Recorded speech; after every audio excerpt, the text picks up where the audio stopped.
Salut à tous, c'est Constant qui vous parle. Je suis très heureux de vous retrouver pour ce nouvel épisode sur la chaîne We Are Thunder France. Pour cet épisode un peu spécial, mais qui commence à devenir régulier, on va être très honnête, et que vous commencez à connaître le principe. Je suis accompagné de Tom. Tom, comment vas-tu? Bon, ça va bien, ça va bien. Comme tu l'as dit, petit épisode qui va devenir de plus en plus récurrent quand on a des séries de matchs comme ça, intéressants, contre Memphis, deux fois Denver, Boston, et évidemment Portland. Ah non, pas du tout. Bien On sûr, parlera pas de Portland. Portland aujourd'hui. Même si c'était un match très divertissant, très sympatoche, avec Jalen Williams qui fait des moves à la Brandon Ingram. Bon, bah, Hum, hum, pourquoi pas hum. finalement. Mais ouais, non, c'était une série de matchs intéressante et on va en parler parce que oui, c'est des potentiels adversaires en playoff, dans des joutes de playoff et possiblement pas au premier tour. Donc c'est assez intéressant d'analyser ce qu'on a vu sur les derniers matchs. Oui, surtout dans le cadre de Boston, effectivement, c'est pas difficile enfin, si tu les retrouves en playoff, c'est Pas plutôt bon simple. signe, on va dire. C'est pas simple, mais c'est plutôt bon signe sur ta campagne de playoff jusqu'ici, en tout cas. Mais effectivement, vous l'aurez remarqué, on fait des épisodes, on va dire, qui sont un peu plus micro sur certains matchs plutôt qu'une vision assez macro comme on peut avoir sur pas mal d'épisodes. Là, le dernier épisode avec Pierre, c'était nos attentes sur la fin de saison. Enfin voilà, on aime généralement assez bien faire des épisodes sur des grosses threads de match ou des trucs un peu plus généraux. Là, c'est un concept pas qui s'est imposé avec le calendrier cette saison, mais qu'on a trouvé et qu'on aime plutôt bien. On l'avait fait pour la NBA Cup, on l'avait fait déjà quand OKC avait joué les grosses équipes de l'Ouest, de l'Est. On le refait là pour les cadors, entre guillemets, parce qu'il y a Boston qui vient s'insérer, donc il n'y a pas que les grosses équipes de l'Ouest. Mais voilà, ça nous permet de discuter un peu plus en détail des matchs sans forcément trop se projeter sur la suite ou faire un point de vue global sur un stretch de match plus élevé. Et donc voilà, si votre travail, enfin si notre travail vous plaît, vous pouvez vous abonner. On a passé les 1000 abonnés, merci encore à vous. Vous pouvez nous suivre partout, que ce soit sur Twitter, que ce soit sur Instagram. Allez follow la chaîne sur Twitch. Mettez 5 étoiles sur les plateformes de podcast qui vous permettent de noter. Et puis on va pouvoir embrayer, comme tu l'as dit, Tom, ce stretch de 4 matchs. Alors initialement, quand j'ai eu l'idée de faire cet épisode, il y avait le match face à Houston. Sauf que, problématique, Houston avait décidé de reposer tout le monde. Bon, donc Frank Jasper, c'était Cam Whitmore, donc bon, oh non, Rich c'est Shepard. vraiment. Rich Rich Shepard, Shepard, 20 ouais, pas mal aussi, ouais, Rich Shepard. ouais, 25 points de Rich Shepard. Ouais. Donc, malheureusement, on parlera pas du match à 50 points de chez Gedius Alexander. Bon, c'est que son quatrième de la saison. Non, troisième? Non, quatrième de la 4, je saison. crois. Il avait fait Bon, 3 sur un petit laps de temps. il fait Utah, Golden State et Phoenix. Et là, c'était le quatrième face aux Rockets. Donc voilà, voilà on est tellement habitué à ce qu'ils fassent des matchs à 50 points maintenant qu'on les évoque même plus. On dit bravo pour la performance. Voilà, c'est tout ce qu'on a envie de dire. Mais comme tu l'as dit, on va se concentrer donc sur le match remporté face aux Grizzlies, remporté sur le score de 120-103. Sur le premier match remporté face aux Nuggets, remporté 127-103 sur le deuxième match face à Denver, perdu ce coup-ci 140-127, et sur le match que vous avez vu hier et que nous on a vu cette nuit au moment de l'enregistrement, remporté face aux Celtics. Celle-là, il fallait quand même la sortir sans perdre une dent avant le coup d'envoi, remporté 118-112. Une des plus belles victoires pour le Thunder cette saison, même si c'est pas la plus belle victoire, ça reste celle face à Cleveland. Mais voilà, OKC est quand même sur un stretch de match où il y a pas mal de choses intéressantes à dire. Je vais te lancer, Tom, sur cet aspect avant qu'on rentre vraiment dans le détail de chaque match. Quel est ton ressenti, toi, sur ces quatre affrontements où OKC a joué en l'espace de 10 jours le champion en titre et potentiellement un adversaire de finale NBA, deux fois un de tes plus gros concurrents pour sortir de la conférence Ouest, et avant cela, a joué une équipe sur laquelle on a peut-être un peu plus de réticence, mais qui doit malgré tout être respectée, puisque à l'heure où nous parlons, elle est deuxième de la conférence Ouest. Oui, Memphis, c'est quand même un gros morceau. Enfin, c'est une grosse équipe de régulière. On a des doutes plus sur ce qu'ils vont traduire, comment ça va se traduire en playoff, mais avec la profondeur d'effectifs qu'ils ont, et puis bon, on va en parler sur le match contre OKC, la profondeur d'effectifs de Memphis s'est fait ressentir, même si au final, c'est une victoire plutôt logique et convaincante d'OKC. Mais ouais, non, c'était très intéressant d'analyser ça. Denver, qui est champion il y a 2 ans aussi, hein, et qui sort l'an dernier parce qu'ils sont tombés contre l'équipe construite pour les battre, vraiment. Ouais, mais Donc, qui a l'air d'être reconstruite pour les battre cette année. ah bah, Enfin, -20 cette nuit, je crois. ouais, moins 20 cette nuit, -20, ouais, ils ont pris. 9 points dans le quatrième quart en 7 minutes. Et puis surtout, tout petit aparté, déjà on part en aparté, mais les Wolves, c'est vraiment l'équipe au premier tour que j'ai pas envie de jouer. On fera la tier list avec Pierre fin du mois de mars. Mais s'il y a bien une équipe, et que ce soit OKC ou Denver, s'il y a bien une équipe que t'as pas envie de jouer au premier tour, c'est probablement ces Wolves. N'importe qui. Hein. Ils sont chiants. Ils sont très très chiants. Tu as toujours le facteur Julius Randle en playoff. Tu sais que ça va descendre. Mais vu qu'il est déjà assez bas en régulière, là ça va un peu mieux. Mais vu qu'il est déjà assez bas en régulière, peut-être qu'il va moins descendre que d'habitude. Mais sinon, ouais, dans les Wolves, ils sont chiants. Moi, si les Suns pouvaient faire un miracle top 8, ça m'irait très bien. Les Clippers, les Clippers ou les Kings qui sont 9e. Enfin voilà, si on pouvait avoir un OKC Clippers au premier tour, la symbolique serait quand même assez rigolote. Ouais, un Suns, il y a un côté Chet contre Nick Richards qui me déplaît pas beaucoup, qui me déplaît pas de ouf. Hein. Je t'avoue, la match-up des pivots pourrait être très sympathique. Hein. KD qui revient au KC, mais ouais, on aura le temps, on en reparlera. Il y aura ce fameux épisode tier list qui arrivera probablement d'ici la fin du mois de mars. Exactement. Mais déjà, voilà, c'était très intéressant d'avoir ces match-up-là. Et bizarrement, les 3 matchs qu'on gagne sur les 4, parce qu'on finit en 3-1, on finit invaincu contre Boston cette année en régulière. Pas mal. 2-2 contre Denver, et même si j'ai même pas regardé le bilan, je t'avoue. 3-0. 3-0, ouais, c'est ça, on a vaincu contre. Ouais, donc, pas mal déjà. Et surtout, le seul match qu'on perd, c'est le match où on prend l'eau défensivement. Ça confirme quand même déjà un premier point. C'est bon, depuis le break, on avait vu OKC défensivement un peu plus lever le pied. Bon, par contre, c'était tout feu tout flamme en attaque. Ça envoyait du panier de partout. C'était inarrêtable. Donc, on gagnait quand même tous nos matchs quasiment. Mais la défense était un peu bancale. Je crois que sur les 6 ou 7 premiers matchs depuis le retour de break, OKC était 23e défense au rating. Ouais. Était la meilleure attaque. Il y avait une équipe pas très loin, je sais plus qui c'était, mais il y avait 2 équipes qui se détachaient énormément du reste et il y avait OKC dedans. Par contre, défensivement, c'était un peu plus compliqué et heureusement, les adversaires, c'était des équipes un peu plus bas dans le classement. Et ta défaite contre Minnesota, d'ailleurs, vient d'une défense qui n'est pas très concentrée. Mais voilà, donc là, sur ces 4 matchs, j'avais hâte de voir ces matchs, notamment sur l'aspect défensif, pour voir comment OKC allait aborder les choses et si OKC allait défendre sérieusement, entre guillemets, et du coup, ce qui est quand même l'identité de base de l'équipe. Les 3 matchs que tu gagnes, c'est avec des belles prestations défensives. La défaite contre Denver, tu prends l'eau totalement. Bon, avec Jokic meurt en feu, on va en parler après. Mais voilà, ça montre bien déjà sur ces 4 matchs que l'identité défensive d'OKC, enfin l'identité d'OKC, c'est la défense justement, et que ça passera par là si tu as des velléités de titre au final. Oui, je suis d'accord avec toi. Je pense que il y a un aspect défensif qui est de plus en plus important, on va dire, sur la saison du Thunder au fur et à mesure que la saison du Thunder progresse. C'est que tu avais débuté la saison en étant historique défensivement, tu es dans une période un peu plus de creux. On va essayer d'expliquer pourquoi OKC est un peu plus dans une période de down défensivement. Il y a plein de facteurs qu'on avait déjà évoqués avec Pierre quand on avait fait l'épisode précédent sur nos attentes de fin de saison, mais il y a des facteurs qui se sont amplifiés et qui se sont révélés de manière assez brutale, on va dire, sur les 4 matchs, surtout sur le dernier match face à Denver. Mais le match face à Boston est aussi révélateur de certaines lacunes défensives, en tout cas de certains problèmes que tu peux avoir défensivement. Moi, je trouve qu'OKC a été solide. Je trouve que OKC a su quand même pas forcément me rassurer parce que j'avais pas besoin d'être rassuré, mais a su être capable de remporter des matchs à enjeu, j'ai envie de dire. C'est un peu la grosse problématique que moi j'avais souligné avant le match face à Denver, le premier match face à Denver, où tu sentais malgré tout que c'était un match qui était attendu. C'était un match qui était attendu pour un facteur principal, c'était, tu avais l'impression que celui qui gagnait le match, c'était lui qui allait être élu MVP entre Shai Gilgeous-Alexander et Nikola Jokic. Du coup, ça donnait une pression de dingue. Enfin, vraiment, c'était un match à enjeu et on connaît les role players du Thunder quand il y a des matchs à enjeu, que ce soit la série face à Dallas ou que ce soit la finale de la NBA Cup face aux Bucks, ça faisait souvent caca dans la culotte. On va être très honnête, au niveau de l'adresse à 3 points, c'était pas ce qui fonctionnait le mieux. Et là, je trouve que ce soit le premier match face à Denver ou que ce soit la victoire face à Boston, tu as des role players qui ont su répondre présent et on évoquera un peu plus dans le détail certains de ces role players qui nous ont vraiment donné gage de satisfaction et très gros gage de satisfaction sur ce stress de 4 matchs. Donc voilà, je trouve que OKC a trouvé un petit peu son rythme de croisière offensivement. Tu as très peu de matchs où offensivement, tu n'es plus dedans, comme tu pouvais l'être en début de saison. Ouais, les 4 honnêtement, tu es bien. Peut-être la deuxième mi-temps du dernier match face à Denver, qui est quand même pas extraordinaire. Mais c'est une équipe qui a trouvé son rythme de croisière offensivement, même si ce ne sera pas la meilleure attaque, je ne pense pas, durant les playoffs. Maintenant, la barrière d'ajustement, elle est plutôt défensive qu'offensive. C'est un peu le ressenti.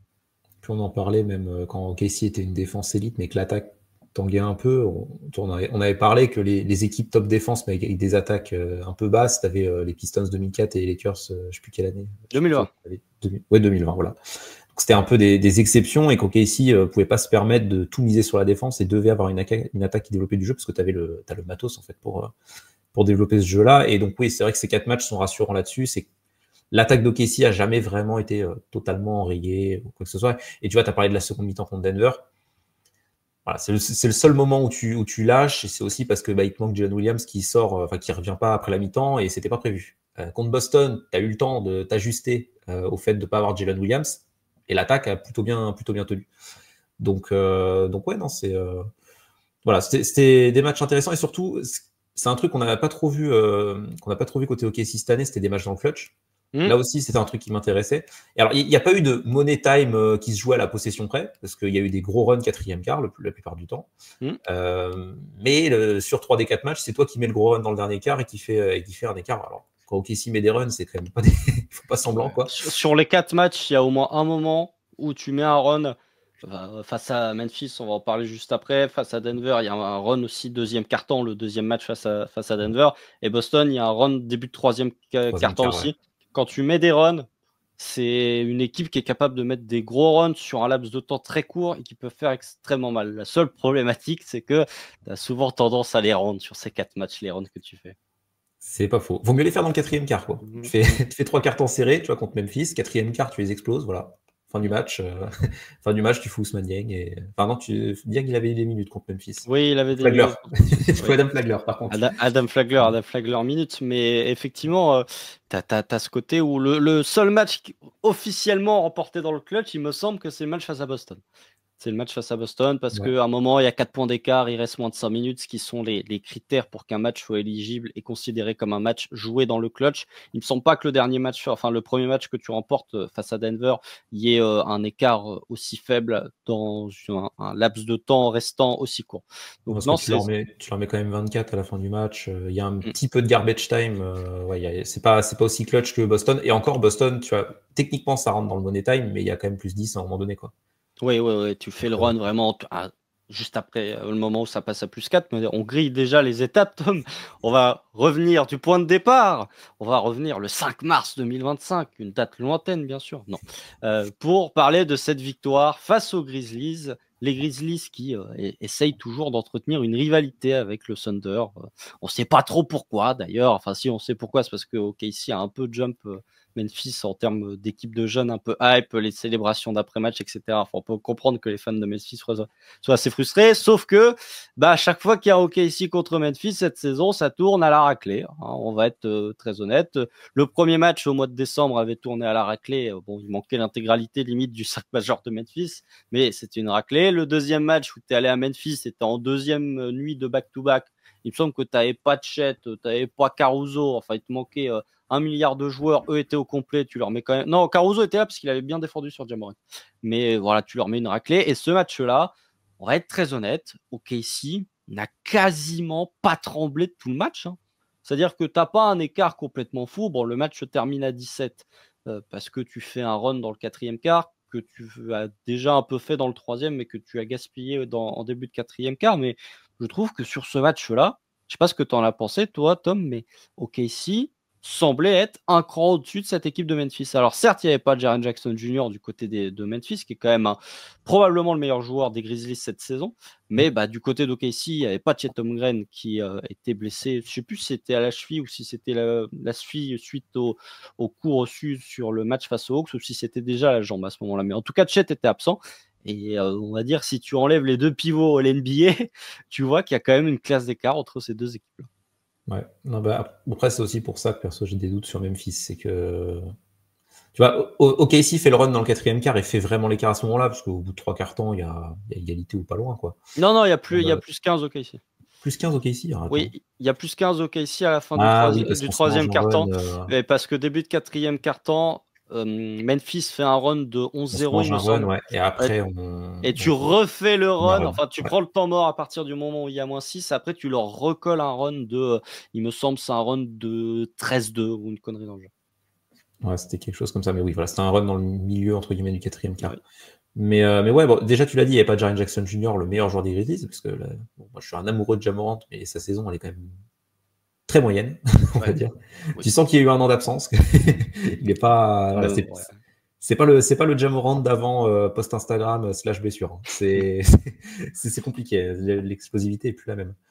Mais bon, sauf pour monter au dunk. Mais par contre, pour créer la différence sur le premier pas, c'est plus exactement pareil. Oui, puis Bref, on en mais parlera après. Il a eu deux bons défenseurs sur lui, sur ce match-là. aussi, bah, du coup, j'allais y venir. Ouais. C'est que tu gagnes, notamment parce que bah, Jaren Jackson Jr. n'étant pas là, la cible prioritaire, c'est Ja Morant. Bon, il fallait défendre un peu Desmond Bane aussi, mais ta cible prioritaire, c'était Ja Morant, et tu as quand même des joueurs pas inintéressants pour le défendre, en l'occurrence, Kayson Wallace et Luguensdort, qui l'ont bien muselé, pas totalement éteint non plus, parce que Ja Morant, il finit quand même à 24,6 passes. Enfin, il y a eu une production, tu le voyais quand même sur le terrain, mais hormis ses push-shots mi-distance, des trucs comme ça, sinon Ja Morant n'a pas eu un impact énorme sur la rencontre, et c'est ce qui a fait la différence, parce que à côté, vu que tu n'avais pas Jaren Jackson Jr., ça manquait d'impact au scoring. Desmond Bane a mis que 15 points d'ailleurs. Desmond Bane, j'avais l'impression qu'il avait mis plus que ça. Parce qu'il y a un moment, je crois que dans le second quart, où d'ailleurs il met une sauce à Kenrich. Il est défendu par Kenrich sur 2-3 possessions, et il met le panier à chaque fois. Mais sinon, c'est vrai qu'il était assez invisible finalement. Et Memphis, ils ont essayé de tenir avec des role players, avec Brandon Clark qui était pas mal. T'as eu Scottie Pippen Jr. qui nous a fait mal, notamment voilà, c'était Scottie Pippen Jr. dans le début de quatrième quart qui est très intéressant et qui fait le run, pas lui tout seul, mais c'est le principal artisan du run. Mais c'est vrai qu'hormis des role-players qui ont pu sortir un peu leur épingle du jeu côté Memphis, le fait d'avoir neutralisé Ja Morant, ça t'a facilité la vie. Et vu que l'attaque a plutôt bien déroulé derrière, qu'ils avaient personne pour défendre Shea déjà, premièrement, et que globalement, tu as plusieurs role-players qui étaient dans le coup, notamment du Hartenstein qui était pas mal, J-Dub qui agresse le cercle. Ça aussi, ça va être un truc un peu global sur J-Dub, même s'il a joué que 2 matchs et demi, mais beaucoup plus agressif, J-Dub. Ça fait quand même la différence quand tu le vois beaucoup attaquer le panier, on en parlera contre Denver juste après. Mais voilà, plus agressif contre Memphis. Quand il était plus agressif, c'est là où tu as pu faire des différences notamment. Voilà, t'as bien développé, t'as bien joué contre Memphis, t'as Jalen qui prend feu aussi d'ailleurs. Ouais, 4 sur 4 à 3 points. 4 sur 4. On en reparlera contre Denver aussi. mais non, c'est globalement, tu as bien maîtrisé ton match. Tu t'as un peu laissé aller début quatrième quart, mais c'est une victoire maîtrisée. Et tu as pris, enfin voilà, tu avais déjà un écart définitif sur le reste de la concurrence et tu as montré en battant Memphis que bon, le reste de l'Ouest, sur la régulière du moins, tu es quand même au-dessus et tu es le clair leader de l'Ouest. D'ailleurs, je voulais commencer le podcast comme ça, j'ai oublié, mais officiellement, OKC en playoff. Bravo. Le suspense était insoutenable, mais bravo le Thunder. Deuxième équipe qualifiée après Cleveland, bien sûr. C'est beau. Mais Cleveland qui a déjà remporté sa division, c'est une dinguerie. Mais Cleveland, dans 3 jours, là, ils sont assurés d'être first seed à ce rythme-là. Non, mais moi, ce que je voulais souligner, effectivement, c'est au-delà du fait que tu as su... au-delà du fait que Ja Morant, on va dire, fait pas un super match. Il termine à 24 points, comme tu l'as dit, mais bon, il y a 8 sur 22 au tir, 2 sur 9 à 3 points. Je trouve que c'est l'un des matchs les plus intelligents qu'a pu faire la défense d'OKC sur le porteur. C'est-à-dire qu'il y avait une stratégie qui a été mise en place avec un espèce de roulement entre Kayson Wallace et Luguensdort pour défendre Ja Morant. Et vraiment, j'avais l'impression que la consigne, c'était vous ne mettez pas un doigt, un ongle sur Ja Morant. C'est vraiment pas de faute. Zéro faute, quitte à le laisser parfois en wide open, notamment il y a un 3 points que Ja Morant il tente dans le corner. Alors déjà, quand Ja Morant tente des 3 points encore plus dans le corner, tu sais que tu as plutôt bien défendu. Et tu as un moment où il prend un espèce de 3 points en déséquilibre et Lou Dort, vraiment, il défend les mains dans le dos. Vraiment, il ne veut pas le toucher. Et je trouve que sur la plupart de ces drives, ce qui a énervé aussi la fanbase de Memphis, et je pense que l'arbitrage sera peut-être un leitmotiv durant cet épisode parce qu'il y a eu pas mal de débats sur l'arbitrage, notamment sur le match face aux Celtics. Mais voilà, je trouve que à partir du moment où Ja Morant soit essayait de jouer à mi-distance, soit essayait de driver, tu étais soit dans de la pure verticalité, notamment il y a un moment où Ja il va s'empaler sur Jalen. C'est là où Taylor Jenkins prend sa faute technique. Il n'y a pas faute, littéralement, il n'y a pas faute. Jalen, il est Jalen est vertical, c'est juste Ja qui va tête baissée et qui se jette dans Jalen. Donc je trouve qu'il y a vraiment eu cette intelligence du côté de Casey qui a souvent on va dire des problématiques de faute ou en tout cas qui a souvent tendance à se faire siffler un paquet de fautes, notamment sur le point of attack lorsqu'il drive. Je trouve que là, tu as été très intelligent dans ta défense de Ja Morant et tu l'as forcé, entre guillemets, soit à prendre des drives très compliqués, soit à prendre des tirs à mi-distance, soit à prendre des tirs à 3 points, en passant sous l'écran aussi. Tu es beaucoup passé sous l'écran lorsque tu avais un jeu à 2, que ce soit avec Zach Edey ou que ce soit avec Brandon Clark.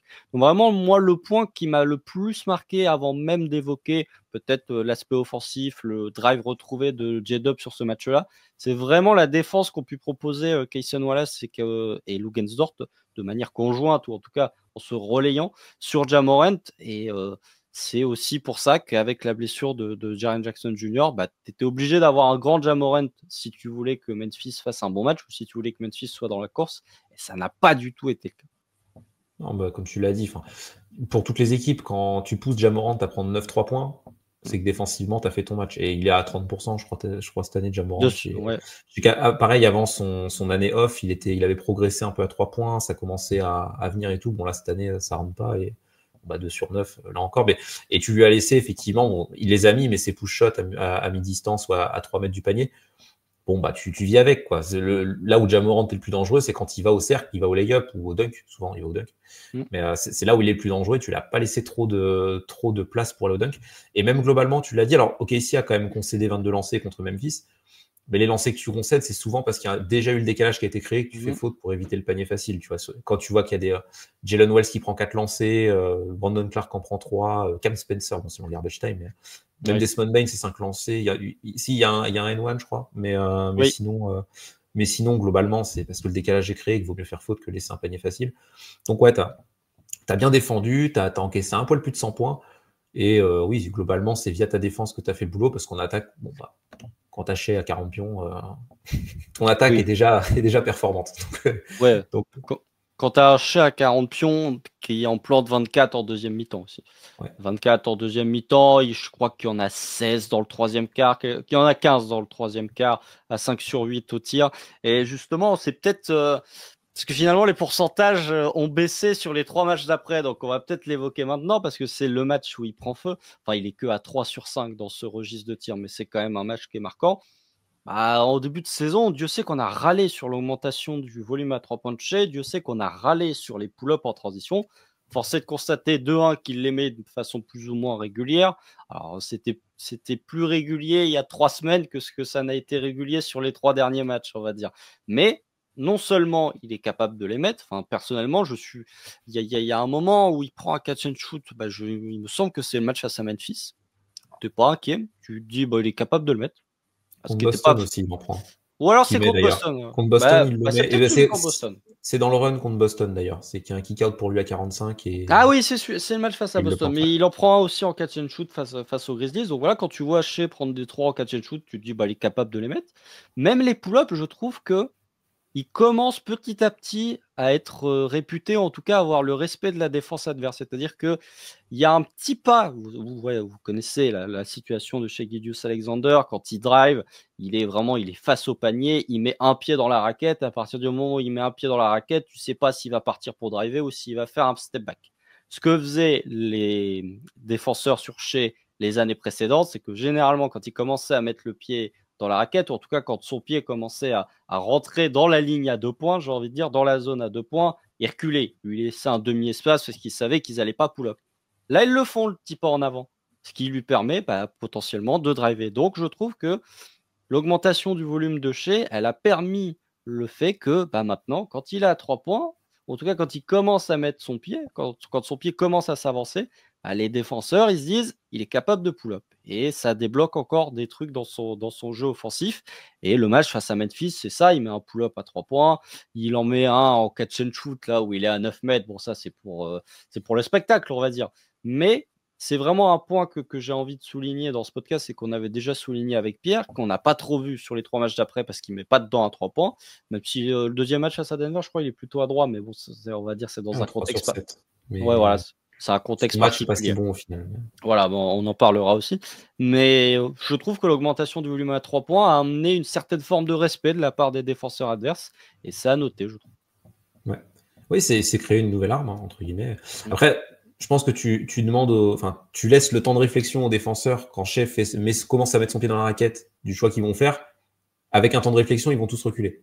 Ils vont quand même lui laisser le 3 points. Mais sur le coup, dans le feu de l'action, Shea, en plus, il a un des meilleurs handles de NBA, donc il commence à jouer son ISO, il rentre le pied dans la raquette, le mec, il a un petit temps d'arrêt, un petit temps d'hésitation, parce que vu que Shea maintenant met ses step back, tu sais tu peux les mettre, et du coup, il va te passer son défenseur, et après, effectivement, tu te retrouves en situation de 5 contre 4, parce que le défenseur est derrière, et c'est fini. Donc ouais, non, le fait qu'il ait développé ces 3 points, alors oui, il y a des matchs où il les met pas, mais oui, ça améliore sa palette et effectivement, ça lui permet d'avoir plus d'espace pour attaquer le panier, pour provoquer des lancers. Ce n'est pas un free throw bench, il sait provoquer des lancers chez Gus Alexander. Tous les meilleurs scores savent le faire. C'est pas nouveau, donc à un moment donné. Bon. Celle-là, la problématique des fautes, on va se la garder pour Boston, mais au-delà même du step back à 3 points, il y a juste des purs pull-up en fait. Juste oui, aussi, il s'arrête. C'est vertical et il y a même quelques pull-up il y a un pull-up, on va dire, en sortie d'écran, avec un écran qui est posé par Hartenstein, notamment sur le deuxième match face à Denver. Mais voilà, chez Gilgeous Alexander, encore parfait. Le match au playmaking a été très bon. Et en parlant de joueurs qui a été très bon au playmaking sur ce match, Jalen Williams. Alors, Jalen Williams, c'est dommage qu'on va en parler du coup sur ce match face à Memphis. On va parler notamment de son drive et du fait qu'il avait été très agressif au cercle, même si l'efficacité, on va dire, ça s'est pas fait ressortir au niveau de l'efficacité, mais j'ai bien aimé ce qu'a proposé Jalen Williams, surtout en deuxième mi-temps sur le match face à Memphis. Bon, il s'est blessé sur le dernier match face à Denver. D'après Shams Charania, son absence ne devrait pas être trop longue. Donc on peut tabler potentiellement. De toute façon, il n'est pas avec l'équipe pour le road trip, mais on peut tabler peut-être sur le match post-road trip. Je ne sais plus quel est le prochain match à domicile, mais voilà, sur un retour dans ces eaux-là. Toi, Tom, qu'est-ce que tu as pensé du match de J-Dub? On l'a beaucoup critiqué durant toute la saison sur le fait qu'il n'allait pas au cercle. Ça n'a pas toujours été concluant sur le match face à Memphis, mais je trouve que c'est un match où tu as vraiment des actions, où tu as une pause d'écran d'Hartenstein et c'est J-Dub qui fonce droit au panier et qui va finir au cercle. Il se pose moins de questions. Alors, le prochain match à domicile, c'est dans une semaine, le 20 mars contre Philly. Donc ouais, possible qu'on voit J-Dub à ce moment-là, une semaine, si c'est pas très grave. Pas sûr que ça fasse jouer face à Philly. Mais... il y a Philly, Charlotte, donc il va falloir choisir. Il y a un moment, il va falloir jouer, c'est vrai, parce que une fois que tu as passé la Milwaukee et Détroit, qui sont les 2 matchs à suivre, il reste plus beaucoup de grosses équipes pour OKC d'ici la fin de saison. Ouais. Tu rejoues Memphis le 28 mars à la limite. T'as Indiana, 2 fois les Lakers, et puis voilà. Donc ouais, non, t'as un calendrier sympatoche. Donc les 60 wins du début de saison, on devrait le faire. Mais les intentions sont bonnes de J-Dub. C'est vrai que contre Memphis, c'est pas le match où il est plus efficace au scoring, parce qu'au niveau passing, ça lui a débloqué des possibilités. Très très bon en deuxième mi-temps, très très bon au passing. Excellent. On sait la relation avec Hartenstein qu'il a, mais même pour ressortir la balle, pour servir les mecs qui cut, etc. C'était très bien et ça vient de cette agressivité dont on parle.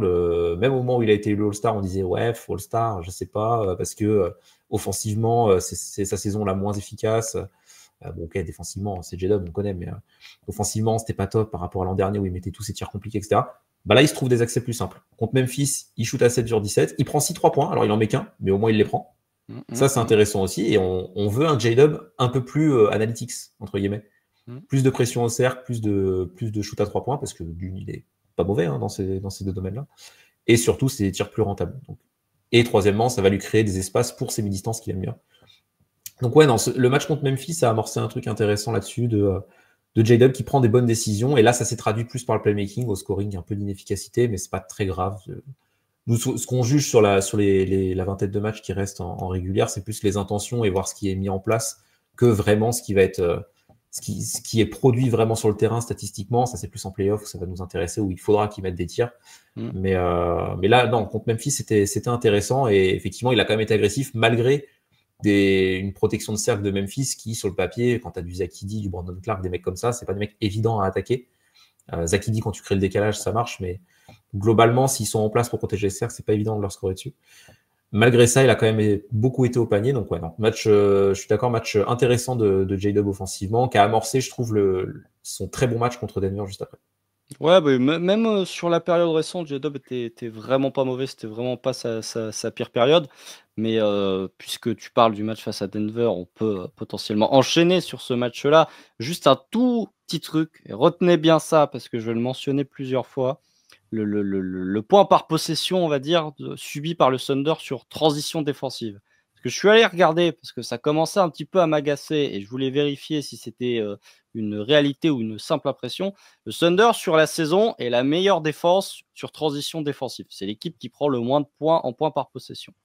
Sur le match face aux Grizzlies, les Grizzlies sont dans le 77e centile en points par possession sur transition, c'est-à-dire qu'ils font mieux que 77% de tous les matchs qui ont été joués en saison régulière cette saison. Je vais vous citer ensuite les centiles sur les 2 matchs face à Denver. Vous allez voir que mon impression de OKC qui défend plus trop sur le repli défensif et sur la transition défensive n'était pas qu'une impression. Mais avant de passer sur le match face à Denver, les 2 matchs face à Denver, je voudrais juste donner un petit SO, un petit compliment à Aaron Wiggins, qui a été très bon sur le match face aux Grizzlies. Il termine à 16 points, à 6 sur 9 au tir et 3 sur 4 à 3 points. On parlera d'Aaron Wiggins un peu en moins, on va dire, en moins positif sur les 3 matchs qui ont suivi. Évidemment, un autre SO à Jalen, 4 sur 4 à 3 points sur le match face aux Grizzlies. Le héros du match face à Portland à 4e quart-temps où je sais pas, tu as l'impression c'est, je sais pas, Magic ou c'est LeBron. Enfin voilà, c'est le héros un petit peu du 4e quart-temps sur le match face à Portland. Mais voilà, on va faire comme OKC, effectivement. On va squeezer, on va switcher le match face à Portland. On va faire comme s'il n'existait pas. Même si voilà, c'était la meilleure performance défensive, mais assez blablaté. On va passer sur le match que tout le monde a vu, j'ai envie de dire, ou que beaucoup de gens ont vu de par l'horaire et de par l'événement, comme je l'ai dit, Nikola Jokic en sortie de match où il est en 72 points, 35 rebonds, 43 passes, enfin voilà, face à Shai Gilgeous-Alexander, un match qui aura tenu toutes ses promesses, hein. On s'est pas ennuyé devant ce match-là, c'était un bon match, assez frustrant parce qu'OKC passe la quasi-intégralité du match devant et Denver parvient à s'accrocher. Finalement, tu fais un 4e quart qui est peut-être ton meilleur carton de toute la saison. Ça doit se battre, hein, ça doit se battre parce qu'il y a des cartons de pure domination du Thunder cette année. Mais vu l'adversaire en face et le contexte, c'est pas mal. Les 3 contre Cleveland. C'est vrai qu'il y a qu'il y a 3 cartons qui sont assez parfaits contre Cleveland, mais dans un contexte où tu rentres tout à 3 points. Alors que là, un 4e quart contre Miami récemment aussi. Oui, Miami, tout à fait. Mais une sauce terrible, mais c'est pas le même adversaire. Oui, et puis Miami est réputé pour choke d'élite dans le 4e quart cette saison, donc c'est pas forcément extrêmement positif. Mais ce que j'ai trouvé très intéressant effectivement sur ce 4e quart-temps, c'est que tu as la version ultime du Thunder, c'est-à-dire que Denver essaye de t'envoyer une zone et on parlera de la défense de zone, enfin de l'attaque sur la zone sur le match parce que dans le 3e quart-temps, elle a vraiment posé problème. Mais là, la zone, tu l'as fait exploser parce que tu mets tout dedans à 3 points. Tu as J-Dub qui est dans de la pure autocréation et qui arrive à créer de la séparation sur son tir, ce qui montre bien que ce match est un peu irréel et qui arrive à provoquer des lancers. Enfin, c'est super. Tout en étant au playmaking sur les minutes où Shai Gilgeous-Alexander est sur le parquet. Tu as un Shai qui est dans du pur shotmaking dans le 4e quart-temps. Et tu as Chet qui est en protecteur de cercle ultime.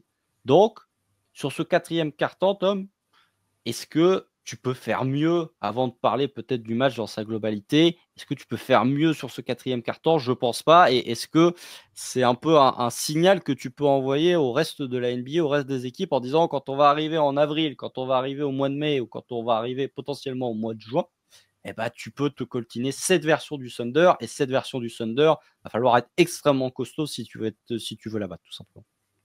Oui, c'est prime OKC, c'est dur de faire mieux. En plus, tu ajoutes à ça, c'était déjà quelque chose qu'on voyait sur les cartons d'avant, mais une bonne défense sur Jokic. Jamal Murray, il était pas blessé au coude. Non, mais j'ai entendu ça 8 fois sur ESPN. Ah, mais un coup de pommade, une séance de kiné, et hop, c'est bon. Ah, le lendemain, il galopait comme les chevals qu'il possède, effectivement. Le coude fonctionnait bien le lendemain, apparemment. Bizarre. Étonnant.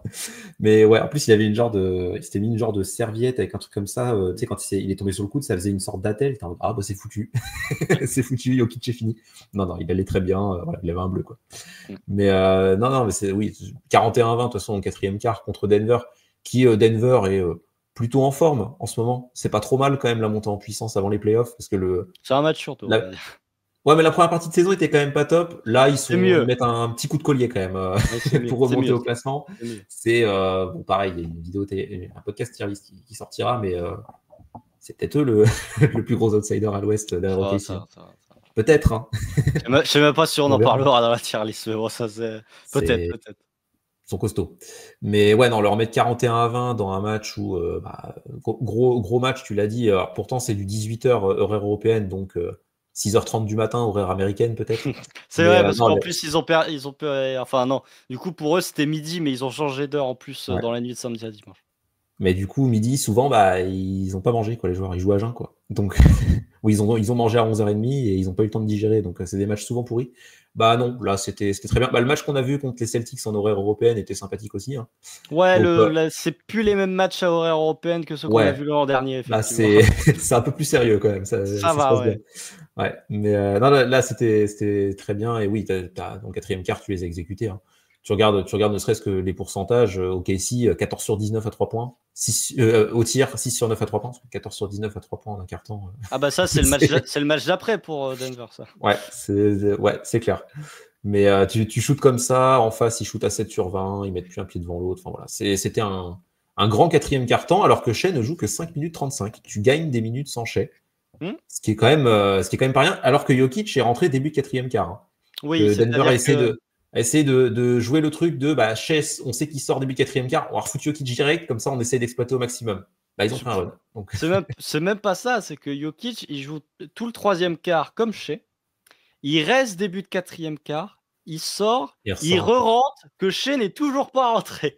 C'est vraiment. Shai, il rentre à 5,35 de la fin. Ouais. Jokic joue 41 minutes sur ce match, Jamal Murray en joue 42. Et Jokic, il te fait 14 points dans le premier quart, il te démonte. Ouais. Oh là là, il te démonte vraiment dans les grandes largeurs. Chet et Hartenstein ne peuvent absolument rien faire. Après, soit il y a la blessure au coude, soit c'est un soir où tout simplement il ne mettait pas dedans. On peut dire, ça arrive, Nikola Jokic, il y a des soirs où il ne met pas dedans. Il est à, je sais plus, il est à 4 sur 12 à partir en dehors du premier carton. Ouais, puis, enfin, il met pas dedans, ok, mais bon, il rate 4 lancers. Bon, ça arrive pas souvent aussi. Mais surtout, à la différence du deuxième match contre Denver où il a eu ses spots, là, tu l'as forcé à prendre 10 tirs à 3 points. Jokic, c'est un mec qui est capable de mettre ses 3 points. Et c'est quand même il a 43% cette année. Voilà, c'est pas mal. Mais c'est quand même un mec où les meilleurs tirs que tu peux le laisser prendre, c'est des tirs à 3 points. Bon, ça reste Nikola Jokic, hein, donc même ça, il peut te défoncer là-dessus. Mais c'est quand même mieux que quand il te prend des tirs à 3 mètres, comme le second match où il a ses spots parfaits, il est servi dans les mains, il y a le décalage qui est créé. Voilà, c'est fini. Hein. Mais non, sur le premier match, effectivement, tu l'as dit, on peut aller sur le point, la défense sur Jokic. Le premier quart-temps, tu défends en 1 contre 1 sur Jokic. Souvent Hartenstein, il y a eu quelques possessions de Chet, mais souvent Hartenstein s'est fait défoncer parce que tout le monde se fait défoncer en 1 contre 1 contre Jokic. Rudy Gobert se fait défoncer, Anthony Davis, tous les meilleurs défenseurs que vous pouvez citer. Jokic. Ouais, grand joueur, Mason Plumlee, grand joueur, effectivement. Nick Richards, Nick Richards, effectivement. Nick Richards, Osoi Godaro. J'aimerais bien un petit nugget. Il n'a pas joué, lui.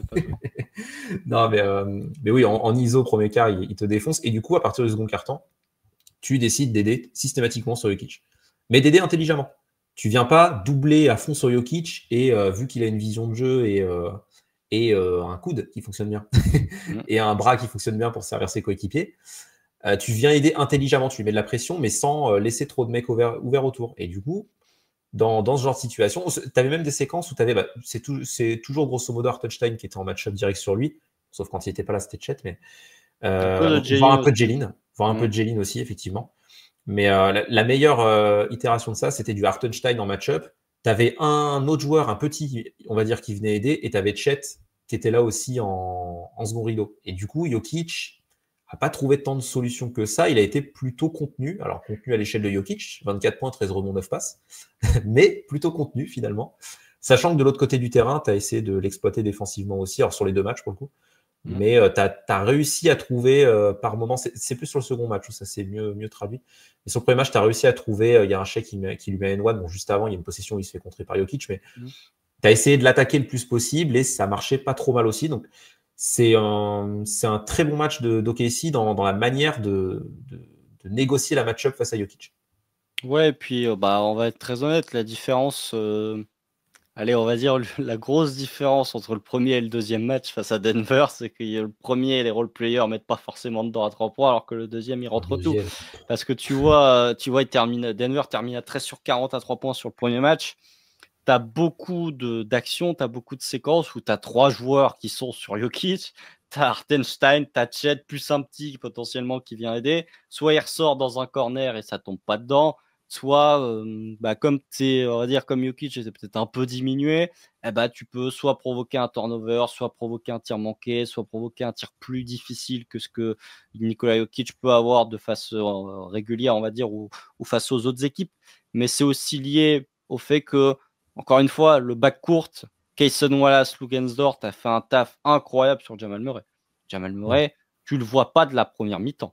Il met 6 points en première mi-temps. Alors, tu te fais défoncer par d'autres gars, parce que première mi-temps de Jokic est bonne, la première mi-temps de Michael Porter Jr. est très bonne, et la première mi-temps de Christian Brown est exceptionnelle.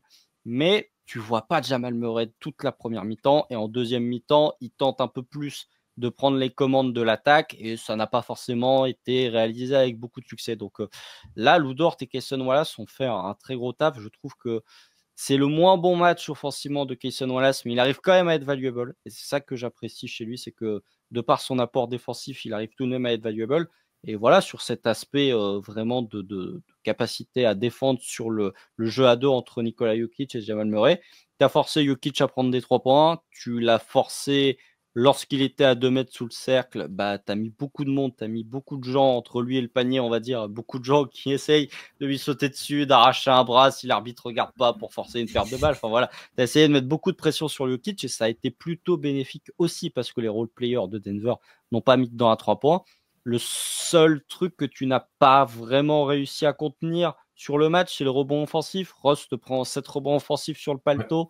Et la transition défensive, encore une fois, puisque Denver termine dans le 73e centile sur les transitions, donc font mieux que 73% des matchs joués en saison régulière cette année, et ça se traduit par le fait que Christian Brown, à chaque fois qu'il joue au KC, il fait un bon match. On va être très honnête. Christian Brown, de manière globale, fait une bonne saison, voire même une très bonne saison. Il sera dans les petits papiers pour le MIP. Mais OKC n'arrive pas à trouver de solution pour stopper Christian Brown, pour stopper le jeu de transition de Christian Brown. Alors, il y a peu d'équipes qui trouvent des solutions pour l'arrêter, puisqu'il me semble que c'est le deuxième joueur qui marque le plus de points sur transition après Giannis de toute la NBA. Mais voilà, force est de constater que Christian Brown te pose beaucoup de problématiques parce que potentiellement il peut être dans un corner, Jokic va faire un kick-out pour lui, il va repiquer dans l'axe, il va quand même réussir à finir parce qu'il a un premier pas très rapide et qu'il est quand même assez explosif près du cercle. C'est une réelle problématique, surtout que avec la blessure d'Aaron Gordon qui se blesse très tôt en début de match, c'est souvent Shea qui s'est retrouvé à défendre sur Christian Brown. Et ça n'a pas forcément été, on va dire, la meilleure action, en tout cas le meilleur play défensif qu'OKC a pu faire sur l'intégralité du match. Donc il y a vraiment ces deux problématiques, parce que Michael Porter Jr., de par sa taille et de par le jeu à deux qu'il pouvait avoir avec Jokic, qui est différent de celui de Jamal Murray, où il est un peu moins, on va dire, dans genre soit le end-off de Jokic, ensuite je dribble, je prends un tir en sortie d'écran, c'est plus lui, je reçois le end-off de Jokic, je fais un sidestep et je tente mon tir à mi-distance, je tente mon tir à 3 points. Ça a été plus compliqué pour OKC dans ce domaine-là et pour défendre vraiment ces deux joueurs-là. Ouais. Non, Christian Brown nous a posé des soucis offensivement sur ce match-là et on parlera défensivement sur le match d'après. Parce que sur ce match-là, justement, et c'était cool parce qu'il y avait la conf de presse, enfin, l'interview des journalistes après match où Christian Brown, ça débattait un peu de l'arbitrage, Shea, il provoque des lancers, mais des fois c'est pas des vrais lancers. Christian Brown dit non, Shea il est dur à défendre et faut que je fasse mieux. J'ai pris aujourd'hui, quoi. Comme a dit Jalen Brown aussi, that boy is good. Donc voilà, mais enfin, et pourtant Christian Brown, et ça peut permettre potentiellement d'embrayer sur l'attaque.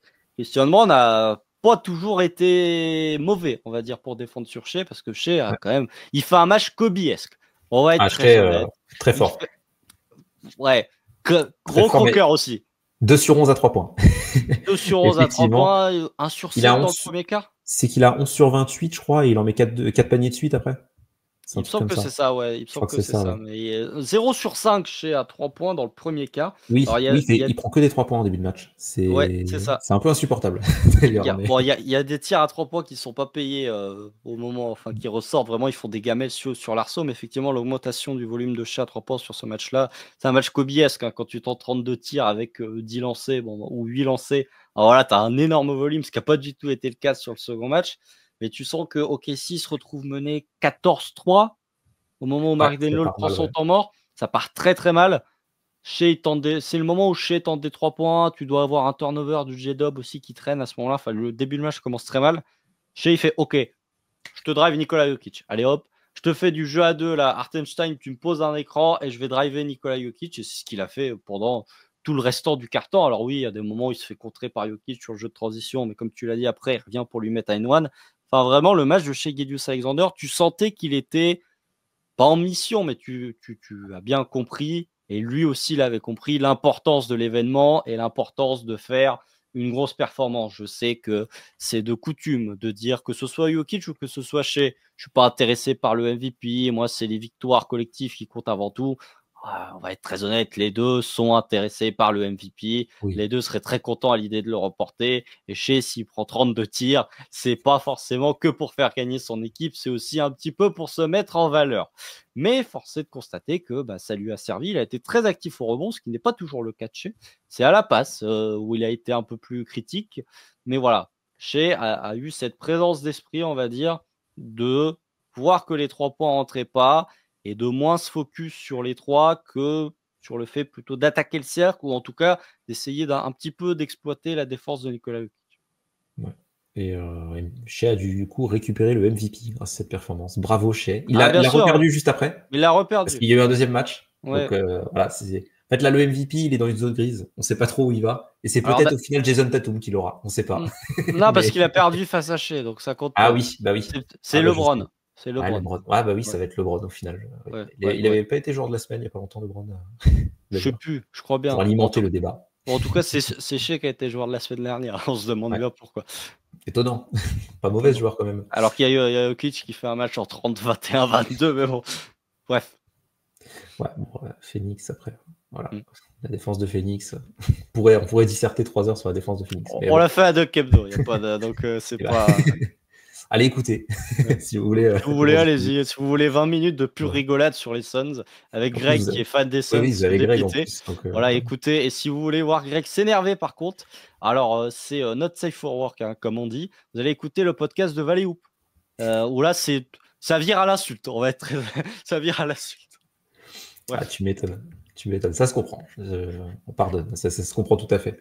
Oui. Mais oui, là, pour en revenir sur le match face aux Nuggets, effectivement. Alors, tu avais parlé des 3 points ouverts pour Denver. Moi, ce qui me dérange pas trop, c'est que les joueurs qui prennent les 3 points, c'est bon. Michael Porter Jr., il a 3 sur 8, Christian Brown a 3 sur 5. Il n'y a que Jamal Murray dans les joueurs qu'on connaît à droit qui a shooté à 1 sur 5, tu vois, qui était en sous-performance, entre guillemets.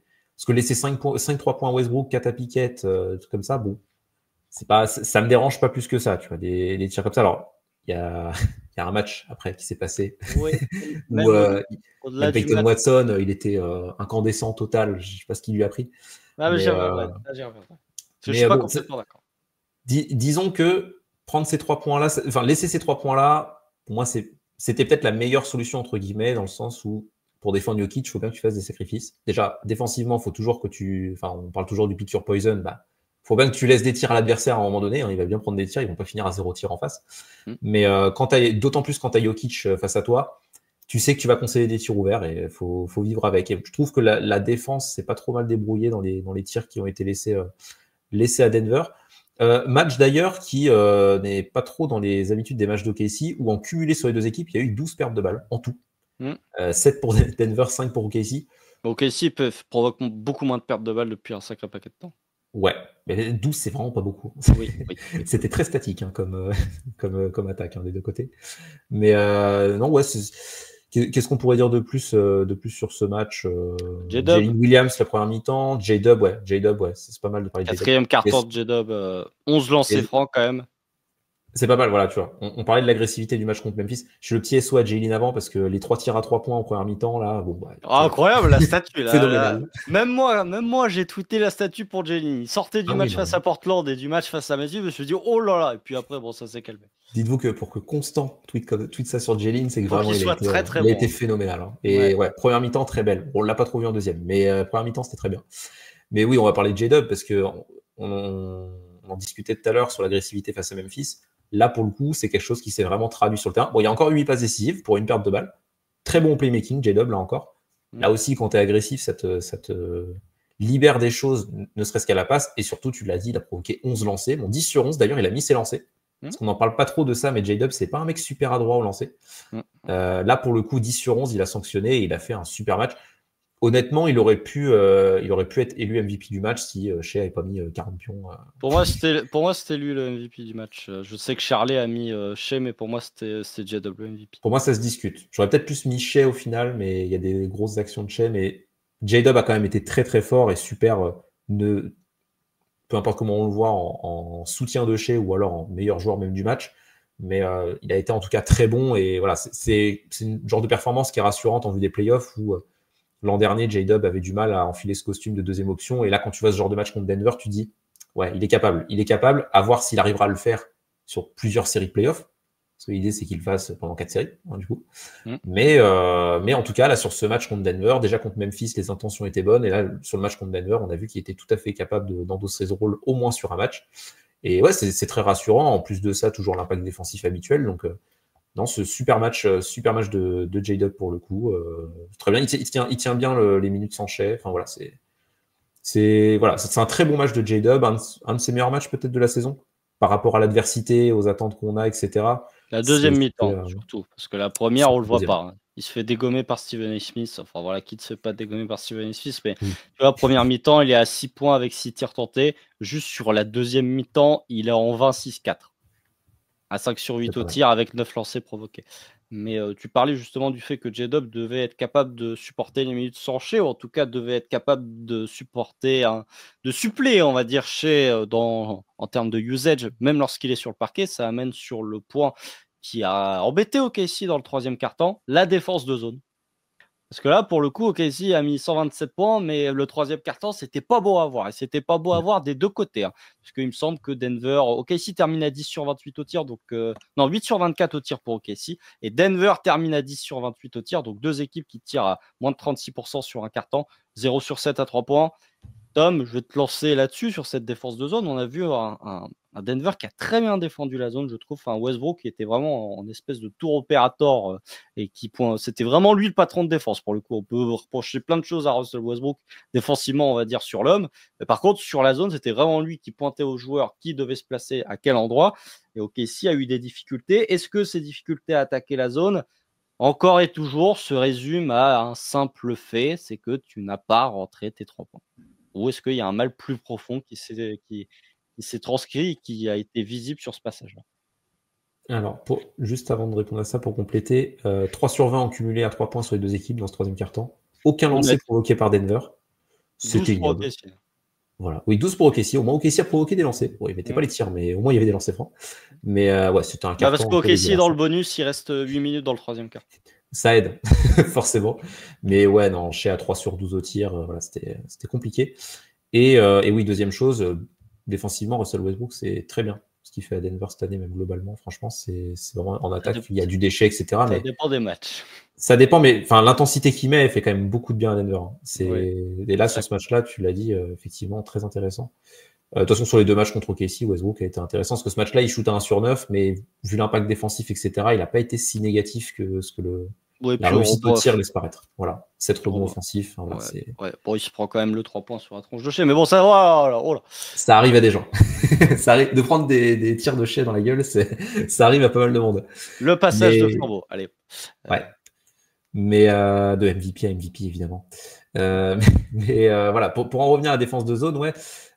Pas mettre les 3 points, c'est vrai que ça t'a fait mal, d'autant plus que on va parler du quatrième quart après, mais justement Denver a continué la zone et là tu les as arrosés à 3 points, tu t'es pas pris la tête, tu les as défoncés. Mais on a déjà vu OKC face à des défenses de zone mieux négocier la situation quand même, avec un gars qui se pointe au milieu de la défense de zone. Et souvent c'est un truc qui marche bien quand t'as un gars au milieu de défense de zone qui reçoit la balle et qui se met face au panier un peu mi-distance comme ça. Pour peu qu'ils soient un peu grands, en plus, il peut essayer d'orienter le jeu. Enfin, vraiment, c'est un truc qui marche souvent dans la défense en zone. Et OKC, je les ai très peu vu faire ça dans ce troisième quart-temps. Ils ont essayé d'attaquer la zone. Ben ouais, un Kenrich où je sais qu'il y a des matchs où il y avait Dort qui faisait un peu ça de temps en temps. Un peu de Kesson Wallace, des mecs qui venaient se glisser au milieu de la défense de zone comme ça. Et là, on n'a pas vu ça. On a vu OKC essayer d'attaquer un peu comme de la défense, comme si c'était une défense individuelle en face, avec ballon à 9 mètres du panier, balle en main, et d'essayer de poser des écrans, etc. Mais la défense de zone, ils n'ont pas switché, quoi. Donc non, ça a pas été très bien négocié par OKC, et heureusement tu rentres tes tirs dans le quatrième quart-temps, mais pour moi ça va plus loin que rentrer ses tirs. Évidemment, quand tu rentres tes tirs, tu casses la zone, mais quand tu rentres tes tirs, tu casses tout type de défense de toute façon. Mais face à ce type de défense, je trouve qu'OKC n'a pas très bien négocié la situation, et ça aurait pu coûter cher si tu n'avais pas eu de coup de chaud en quatrième quart. En troisième quart, en tout cas, ça n'a pas fonctionné. Tu te retrouvais à prendre des tirs un peu casse-croûte, où Denver défendait bien pour le coup, parce qu'il s'était bien en place. Mais ouais, j'aurais bien aimé qu'il y ait un gars qui vienne s'insérer dans la défense et essayer de foutre un peu le bazar dans cette défense de zone. Là, ils n'ont pas trop essayé de la perturber, donc effectivement, c'est un peu le passage qui m'a moyennement plu et qui m'a pas trop rassuré en vue des playoffs, même si on a déjà vu OKC dans d'autres matchs face à des défenses de zone bien en place, à réussir à casser la défense de zone au-delà que par de l'adresse. Ouais, et puis je trouve que comme tu l'as dit, OKC, et c'est là, je trouve, au-delà du simple fait de rentrer les tirs, je trouve que la différence entre le quatrième et le troisième quart-temps sur l'attaque de la défense, sur l'attaque de la zone, tout simplement, c'est que les tirs me paraissaient quand même moins rushés dans le quatrième quart que dans le troisième. Ouais. Tu as beaucoup de tirs de Shai qui sont rushés dans le troisième quart-temps. Tu en as un qui est tellement rushé qui se fait contrer par derrière par Ross qui vient en aide. Enfin, je trouve que OKC a su un peu plus poser le jeu, on va dire, sur le quatrième quart-temps aussi parce que J-Dub aidait pas mal en termes de distributeur face à la zone. Mais ouais, c'était une problématique où vraiment Denver a très bien défendu sur cette zone. Elle explose complètement dans le quatrième quart-temps, mais je pense que, encore une fois, si on considère que Denver est une match-up plus que probable, on va dire, en playoff, ou en tout cas qui peut largement arriver au mois de mai, il faut s'attendre à ce type de schéma défensif. Comme il faut s'attendre, et peut-être que ça fait une transition, hormis si tu voulais rajouter quelque chose sur le quatrième quart-temps, mais comme il faut s'attendre aux prises à deux sur Shai Gilgeous-Alexander, comme on a vu sur la deuxième mi-temps du second match, donc de la seule défaite de ce stretch de 4 matchs du Thunder, il y a des trucs à dire sur ce match-là. Déjà, en première mi-temps, Denver le défend en individuel, Shai Gilgeous-Alexander. Moi, il le défend en individuel. Je ne sais plus combien de points il met en première mi-temps. Je crois qu'il est à 15 points, quelque chose comme ça. Oui, il est pas mal chez il est honnête. Ça se passe pas trop mal. Ça va. Il est à, ouais, voilà, il est à 15 5 sur 8. 15 points à 5 sur 8, c'est honnête. Par contre, autant le premier match, je disais qu'il avait le MVP en tête, autant celui-là, on a l'impression qu'il n'avait pas envie. Je sais pas, il était pas motivé. Honnêtement, les prises à deux, il a jamais split la double team. Je pense que le jour où Shai Gilgeous-Alexander découvrira qu'il peut split une double team sur une pause d'écran, ça va débloquer encore d'autres trucs dans son jeu offensif. Et c'était les reproches que lui faisait Pierre dans le précédent podcast, c'est-à-dire qu'il se débarrassait de la balle. Il cherchait même pas à créer un décalage. Si vous voyez une prise à deux, alors les prises à deux étaient extrêmement hautes de la part des joueurs de Denver. C'était limite si ça le prenait pas à deux à partir du moment où il avait franchi la ligne médiane. Mais il a rien fait finalement de ces prises à deux. Il a été complètement exclu du jeu offensif d'OKC en deuxième mi-temps. Les seuls moments où il arrive vraiment à trouver des opportunités, c'est quand il se crée sur du tir à 3 points, des actions un petit peu par miracle, ou alors, comme je l'ai dit, il y a un 3 points, enfin, il y a un écran d'Hartenstein et il profite de cet écran pour pull-up à 3 points, mais c'est les seules situations où je l'ai vu vraiment exploiter ses prises à deux. Je ne l'ai pas vu agressif le cercle non plus. Le seul moment où il est agressif, c'est le dernier panier du match où il est à -20 sur Jokic. Enfin, voilà, je sais pas ce que tu en as pensé, toi, Tom, mais j'ai vu un Shai Gilgeous-Alexander assez amorphe sur ce match et sur les prises à deux où OKC a beaucoup plus galéré, selon moi, que face à la zone. Et potentiellement, c'est un truc que tu peux voir beaucoup, beaucoup, beaucoup arriver au mois d'avril. Ouais. Non, de toute façon, oui, les prises à deux sur Shai arriveront, c'est sûr. Premier match de playoff, premier tour, il va être pris à deux. Faut s'y attendre. Mais comme tous les joueurs de ce calibre-là, nous, quand on a joué Dallas, Luka Doncic, ça n'hésitait pas. Bon, ça n'a pas très bien marché, mais. Non, parce qu'il sait faire des passes, en fait. Et ouais, il n'est pas mauvais. Il est honnête à la passe, Luka Doncic. Mais ouais, non, je suis d'accord, il n'a pas existé en fait en deuxième mi-temps. On le voit. Il y a un moment où je me suis fait la réflexion, je me suis dit, ok, si en train de prendre un run, mais Shai, il est où sur le terrain? Et dernier quart-temps, de toute façon, il prend 2 tirs. Il a 2 points à 1 sur 2. Une passe. Il a. J'ai pas les stats de usage dans ce quatrième quart-temps de Shai, mais ça doit être assez bas. Il avait très peu la balle en main. Et en fait, En plus, quand tu as J-Dub qui se blesse, parce que J-Dub, il fait une grosse première mi-temps, mais il retombe sur sa hanche. On a des problèmes de hanche, ok, si, apparemment, des problèmes Ouais, de vieux. entre Caruso, Mais, Chet et J-Dub, c'est la saison des hanches. c'est terrible. Hein. Kenrich le dos à l'époque et tout. Vraiment, on a l'équipe la plus jeune de NBA, ou je sais plus si on est les plus jeunes ou si il y a une Si équipe on qui est passe. plus jeune, plus jeune. On est encore les plus jeunes, ouais. Yes. Mais techniquement, l'équipe la plus jeune, mais le ressenti blessure, c'est EHPAD, quoi. C'était terrible. C'est que des blessures de vieux. Mais ouais, non, J-Dub faisait une bonne première mi-temps, il se blesse à la hanche, il revient pas en deuxième. Bah, tu peux pas te permettre, quand tu es chez Gilgeous-Alexander, d'être aussi transparent, quoi. On a besoin de toi. T'as personne qui a pu prendre le relais. T'as un peu Kayson Wallace qui a essayé de créer des trucs balle en main, qui a Oh, t'as Lou Dort. essayé quelque chose. Lugensdort, qui fait un match, Lugensdort. Alors là, oh là là. Oh, il met des side steps à 3 points qui Il font est ficelle. phénoménal. Ah ouais, C'est 26 points, incroyable, c'est match de ça? Lou Dort. Ouais, 26 points à 8 points. sur 14 à 3 points. 8 sur 14. Et 4 interceptions. Ah, n'importe quoi. Vraiment, c'est phénoménal le match de Dort, mais enfin, tu sais que même avec un Lugensdort comme ça, c'est pas comme ça que tu vas réussir à créer de l'attaque. Et bon, c'est pas que l'attaque qui a posé souci, t'as pris 140 points. Quoi. Non, de Mais, toute façon, c'est ce que j'avais tweeté après le match, c'est que sur les 2 matchs face à Denver, OKC inscrit le même nombre de points, 127. Par contre, ouais. le nombre de points encaissés n'est pas le même. C'est pas le même. On parlera d'un certain Nicolas J après. Oui, ou d'un Un Jamal certain M Jean-Mal aussi. J et un Jean-Mal M. Mm. Mais ouais, bon, on parlera des autres aussi qui combinent les 3 points. Là. Mais ouais, dans ce genre de situation, tu peux pas te retrouver à être chez Gilgeous-Alexander prétendant MVP et prendre 14 tirs dans le match quoi, en 36 minutes. C'est pas possible. Et évidemment, personne n'a pris le relais. Aaron Wiggins, tu vois, on a bien aimé son match contre Memphis, mais c'est vrai que par contre, les deux contre Denver et Boston, bon, Boston, on en parlera après. Mais déjà, même les deux contre Denver, c'est compliqué. Et ouais, donc, comme à part, bon, t'as dit Lugensdort, mais parce que Lugensdort est en feu total, et un peu Kayson Wallace qui a essayé de créer de l'attaque. Oui. Mais on sait que c'est pas. Enfin, ça dépanne bien, mais voilà, c'est tout, quoi. C'est un créateur secondaire, Kayson. Mais hormis ça, t'avais pas trop de solutions pour créer de l'attaque, et du coup, non, quand Shai est transparent comme ça, forcément, tu te prends des runs et ça se complique. Donc, ouais, ça passe notamment dans ce match qui était très offensif par le fait que Shai n'a pas assez pris ses responsabilités pour le coup. Tu as moyen de casser des trappes, que ça soit pas toi qui monte la balle déjà, tout bêtement, pour recevoir le ballon beaucoup plus près du panier déjà.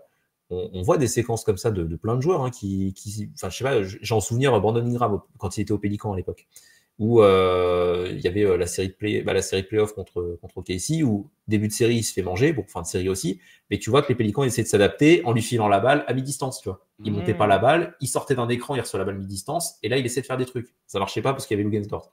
Mais dans l'idée, c'était pas inintéressant. Il n'y a pas eu de choses comme ça avec Shai, et du coup, il était totalement transparent, notamment au 4e quart. Si tu prends un run, c'est notamment à cause de ça. Ouais, et puis surtout parce que Shai, en fait, le moment, et ça, j'ai aussi tweeté ce matin, et c'est la différence par rapport au match face à Boston, il était toujours dans la même zone. C'est-à-dire que les prises à deux, elles débutaient toujours du même endroit, puisque Shai était toujours face au panier. Il est littéralement dans l'axe du panier. Alors, le match face à Boston, on l'a mis un peu plus à 45. Et on a remis du post-up pour Shai d'ailleurs sur le match face à Boston, ce qui est quand même un truc qui moi me frustre parce que l'an dernier, j'ai l'impression, alors il faudrait que je vérifie, mais j'ai l'impression qu'on avait plus de post-up Shai que ce qu'on a vu cette saison, et Shai en post-up, c'est souvent très efficace parce qu'il peut faire plein de trucs. Mais oui, effectivement, c'est un match bizarre de toute façon, le match face à Denver. Tu as le premier carton d'Hartenstein où c'est Jean-Michel push-shot. Là, alors, Hartenstein, j'ai mon lot de critiques sur Hartenstein, surtout récemment. On reparlera, on peut en parler après, mais quand on évoquera purement l'aspect défensif, on parlera d'Hartenstein. Mais premier Boston. carton, ouais, Boston, mais même sur là, mais Boston, c'est encore plus flagrant. Quoi. Boston, ouais. Et ça, je l'avais dit au mois de juillet, mais ça, bon, bref. Mais premier carton, il te met 13 points à 5 sur 7. Et justement, c'est le Hartenstein que j'aime bien. C'est le Hartenstein qu'on voit quasiment pas, c'est qu'il fait pas que des push-ups. Il y a du post-up. Il y a du post-up où il t'enfonce Nikola Jokic, où il joue physique. Et je trouve que ça, on le voit pas du tout chez Hartenstein. On le voyait déjà pas beaucoup au Knicks, mais on le voyait un peu plus que ce qu'on l'a vu cette saison avec OKC. Et tu dis, bon, là, ok, c'est du bon Hartenstein. Là, il va te faire un bon match. Et en fait, il disparaît complètement au scoring sur le restant du match. Sur ses push-shots, ce que je trouve intéressant, entre guillemets, de par l'absence de J-Dub, on les a cherchés, ces push-shots. C'est-à-dire que, normalement, les push-shots d'Hartenstein, c'est tu as un drive de J-Dub ou tu as un drive de Shai, tu as une aide qui vient, donc tu vas donner à Hartenstein. Tu as quelques séquences de pick and roll, mais tu n'en as pas énormément. Là, j'ai l'impression qu'on a vraiment recherché le push-up d'Hartenstein parce qu'on n'avait pas d'autre solution en attaque. Et finalement, il n'a pas mis dedans sur le restant du match et ça amène à un autre qui n'a pas su step up en l'absence de J-Dub, c'est Chet, dont on n'a quasiment pas parlé depuis le début de cet épisode parce qu'il n'était pas là face à Memphis et même s'il a été très bon défensivement sur le premier match face à Denver, c'était pas lui le centre de l'attention. Là, sur ce match-là, il a été catastrophique. Des deux côtés du terrain, il a été catastrophique. Et il y a une séquence dans le troisième quart-temps où il te loupe, je crois, il te loupe à 3 points, rebond off, il reprend le 3 points derrière, il le manque encore. Enfin, c'est très, très, très difficile et c'est ma principale problématique avec Chet, c'est qu'il va falloir bosser le cardio à un moment. Je sais que tu reviens de blessure, mon grand, je sais que, on va dire, tu n'as pas un physique qui est le plus simple à gérer, mais il va falloir bosser le cardio parce que Chet, il avait fini l'an dernier, il était complètement cramé en playoff. Là, il joue le back-to-back, il est complètement cramé sur la deuxième minute back-to-back. Le quatrième quart-temps face à Boston, il est complètement cramé alors que durant 3 quarts-temps, c'est limite le meilleur joueur sur le parquet. Enfin, voilà, Chet, va falloir bosser le cardio et sur ce match-là, en attaque, il est inexistant, il n'arrive pas à post-up Jamal Murray. Oui. C'est très difficile. Oui. C'est très difficile il se fait manger physiquement par Jamal Murray. C'est vrai que cette action, elle m'a un peu choqué. Ouais. Alors, pour en revenir juste sur ce que tu disais sur Hartenstein, c'est vrai qu'on l'a beaucoup cherché et d'habitude, comme tu dis, Hartenstein, ses push-ups, c'est la conséquence d'un décalage qui a été créé d'une action. Là, c'était vraiment l'action recherchée. Il y a même, comme tu l'as dit, du post-up, il met un N1 sur Jokic. Et j'avoue que Hartenstein, tu vois, j'avais pris des notes et j'ai mis Hartenstein attaque Jokic avec succès. Donc c'est bien. La match-up Hartenstein-Jokic en première mi-temps était vraiment intéressante pour le coup parce que ça faisait pas un stop. Par contre, ça mettait du panier des deux côtés. C'était vachement bien regardé. Sauf qu'en deuxième mi-temps, il a plus attaqué. Enfin, il a plus attaqué sur Jokic. Et surtout, il avait des problèmes de faute, Hartenstein, parce que OKC commence la seconde mi-temps avec Jalen, titulaire, contre Denver. OKC n'a pas pris de run, mais c'était pas franchement fameux, je trouve. Ça commence à déconner sévère. Disons que ça marche pas très bien, mais t'es toujours là au score. Tu te dis, ouais, ok, mais vivement qu'Hartenstein rentre, quoi. Et bon, Hartenstein rentre et tu te prends un run à ce moment-là. Mais ouais, il a disparu offensivement et en défense, il s'est fait casser la gueule. Et du coup, Hartenstein attaque Jokic avec succès. Et après, j'ai mis Jokic lui répond et le cuisine fort parce que Jokic, il l'a défoncé. Vraiment. Bon, il a défoncé tout le monde sur ce match. Mais alors, ce qu'il a mis à Hartenstein, c'était très, très violent pour le coup. Et oui, pour en revenir à Chet, c'est vrai qu'on n'en a pas parlé tout à l'heure, alors que c'est vrai que le premier match contre Denver, ce qui est très intéressant, je trouve, avec Chet, c'est qu'il prend 2 fautes très vite dans le match. Il est en problème de faute toute la rencontre et il finit quand même le match. Il aurait dû prendre la 6e. Pas faux. Pas faux, mais il le finit. Et il y a un vrai impact en termes de protection de cercle. L'impact défensif. Il est très impactant défensivement. J'ai été mauvaise langue en disant que sur le match face à Denver, c'était pas lui le centre de l'attention. C'est quand même lui qui termine avec un plus-minus de taré. Et tu sens la vraie perte défensive à partir du moment où il n'est pas sur le parquet. Plus 32. Plus 32, un plus-minus énorme. Mais ouais, non, défensivement, il a été très fort. Et j'avoue que ça m'a beaucoup plu de le voir très fort défensivement, malgré des problèmes de faute très très vite dans le match. On sait qu'il est capable de le faire par séquence. On sait que ça peut être un souci aussi, parce que c'est un profil de défenseur à risque. Chet, il prend des risques dès le début de match. Il peut prendre une faute sur une première possession, ça ne le dérange pas, entre guillemets. Mais de le voir être capable de rester dans son style de jeu, et bon, comme tu l'as dit, il aurait dû prendre sa 6e faute, mais de le voir quand même rester dans son style de jeu, kamikaze, entre guillemets, kamikaze du contre, mais réussir à se modérer assez pour pas sortir du terrain et continuer à avoir un impact défensif conséquent, c'était très intéressant. Bon, là, comme tu l'as dit, ce second match contre Denver, c'était dégueulasse. Tu vas en parler des plus-minus, là, il a le pire de l'équipe. Il a -20 avec Caruso. Mais Caruso qui n'était pas si mauvais offensivement pourtant. Il a pas défendu. Bonne première mi-temps de Caruso. Ouais, mais il défendait pas. Il était tout pour l'attaque. Il mettait des lay-ups, ce qui n'arrive pas souvent. Mais là, il était très agressif au panier. J'ai bien kiffé. Mais bon, il a un plus-minus très mauvais. Et Chet, 3 sur 11, pas d'impact, tu l'as dit, pas de cardio. Il était carbo complet. Et ouais, c'est un hommage de Chet, pour le coup.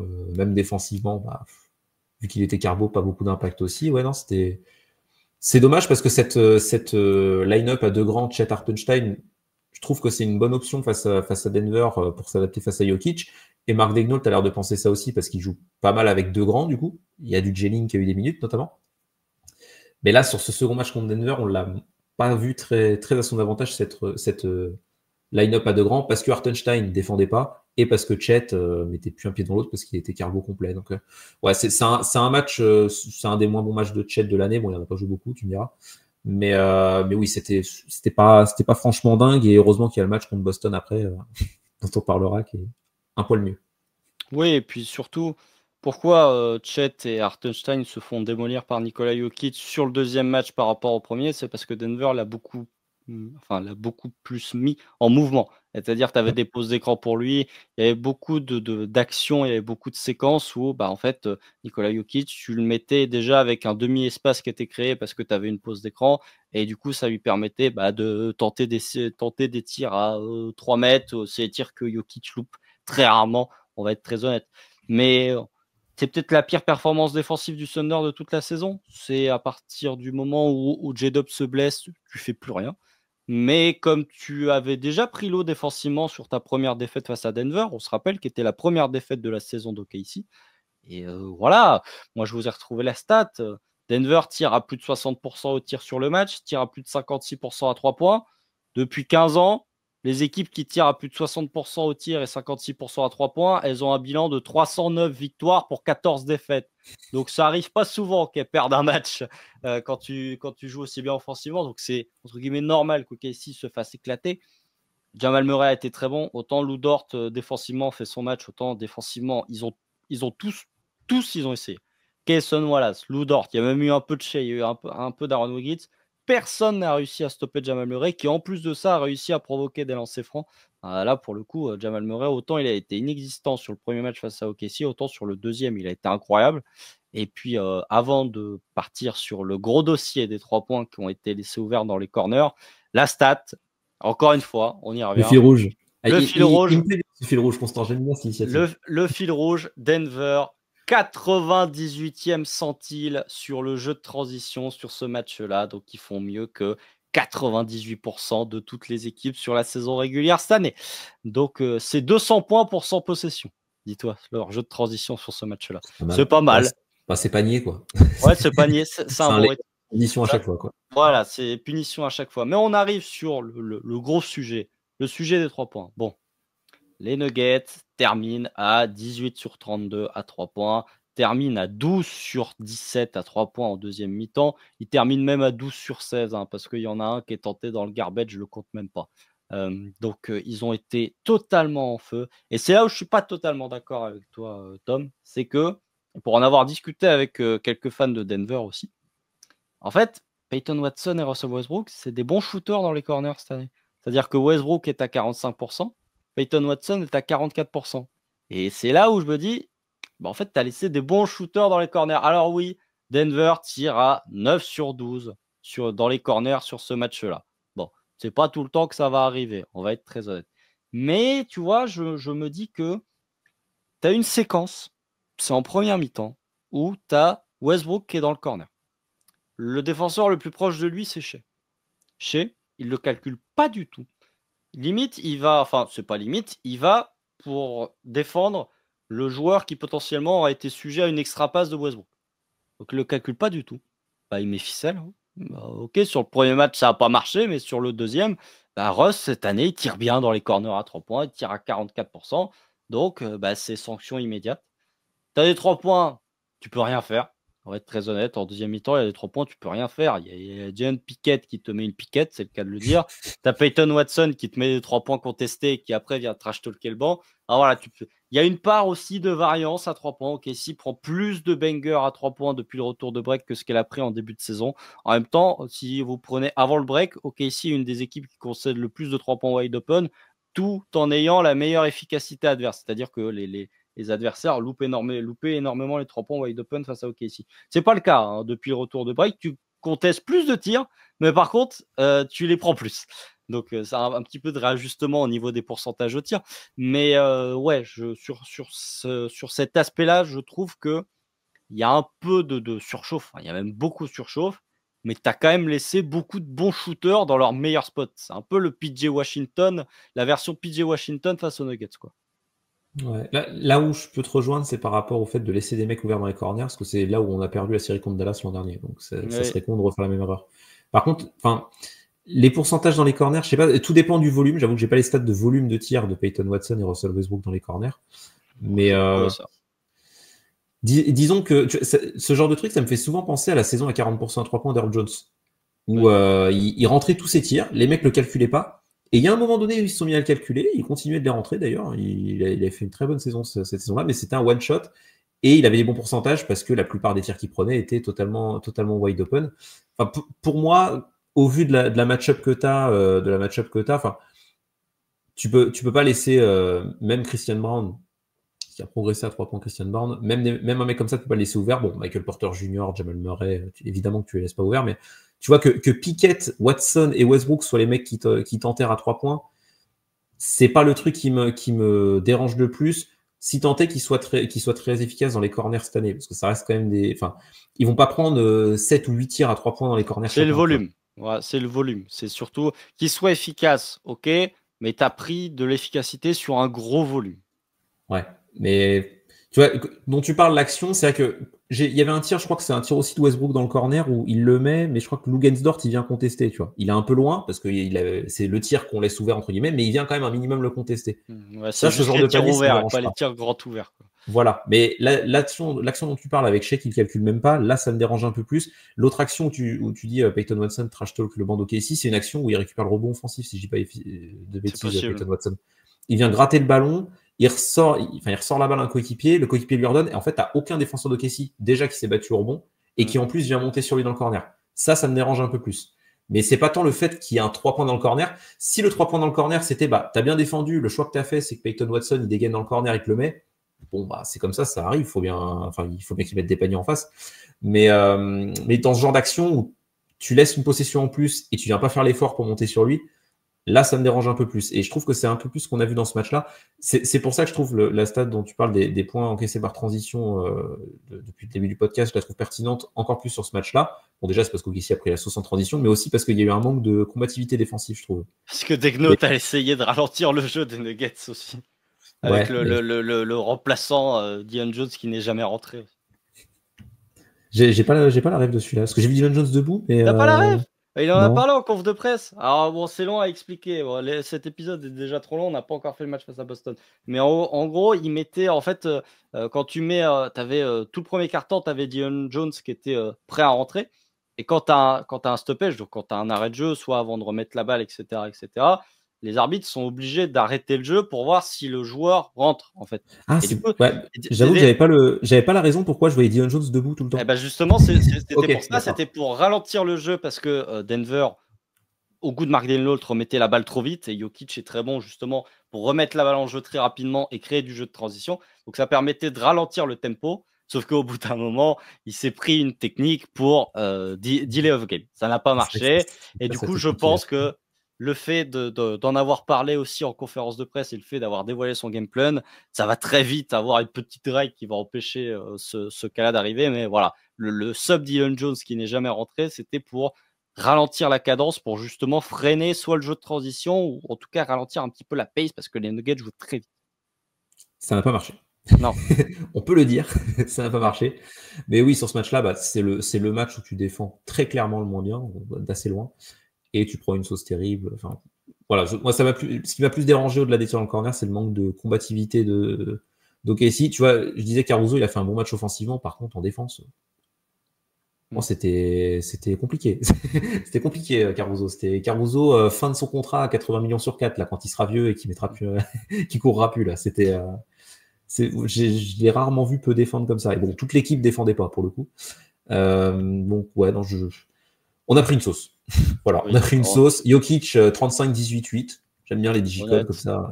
Ouais, c'est 15 sur 20 au tir, c'est bien aussi, c'est pas mal. Et c'est vrai qu'on a parlé des trappes sur Shea, mais même globalement, le match de Peyton Watson, de Christian Brown sur Shea, tu vois, par rapport au premier où il a pris une sauce, là, il a quand même été vachement intéressant. Même si la trappe, c'est vraiment le truc qui a stoppé Shea, mais lui, même individuellement, il a quand même fait un très bon match défensif. Pour le coup.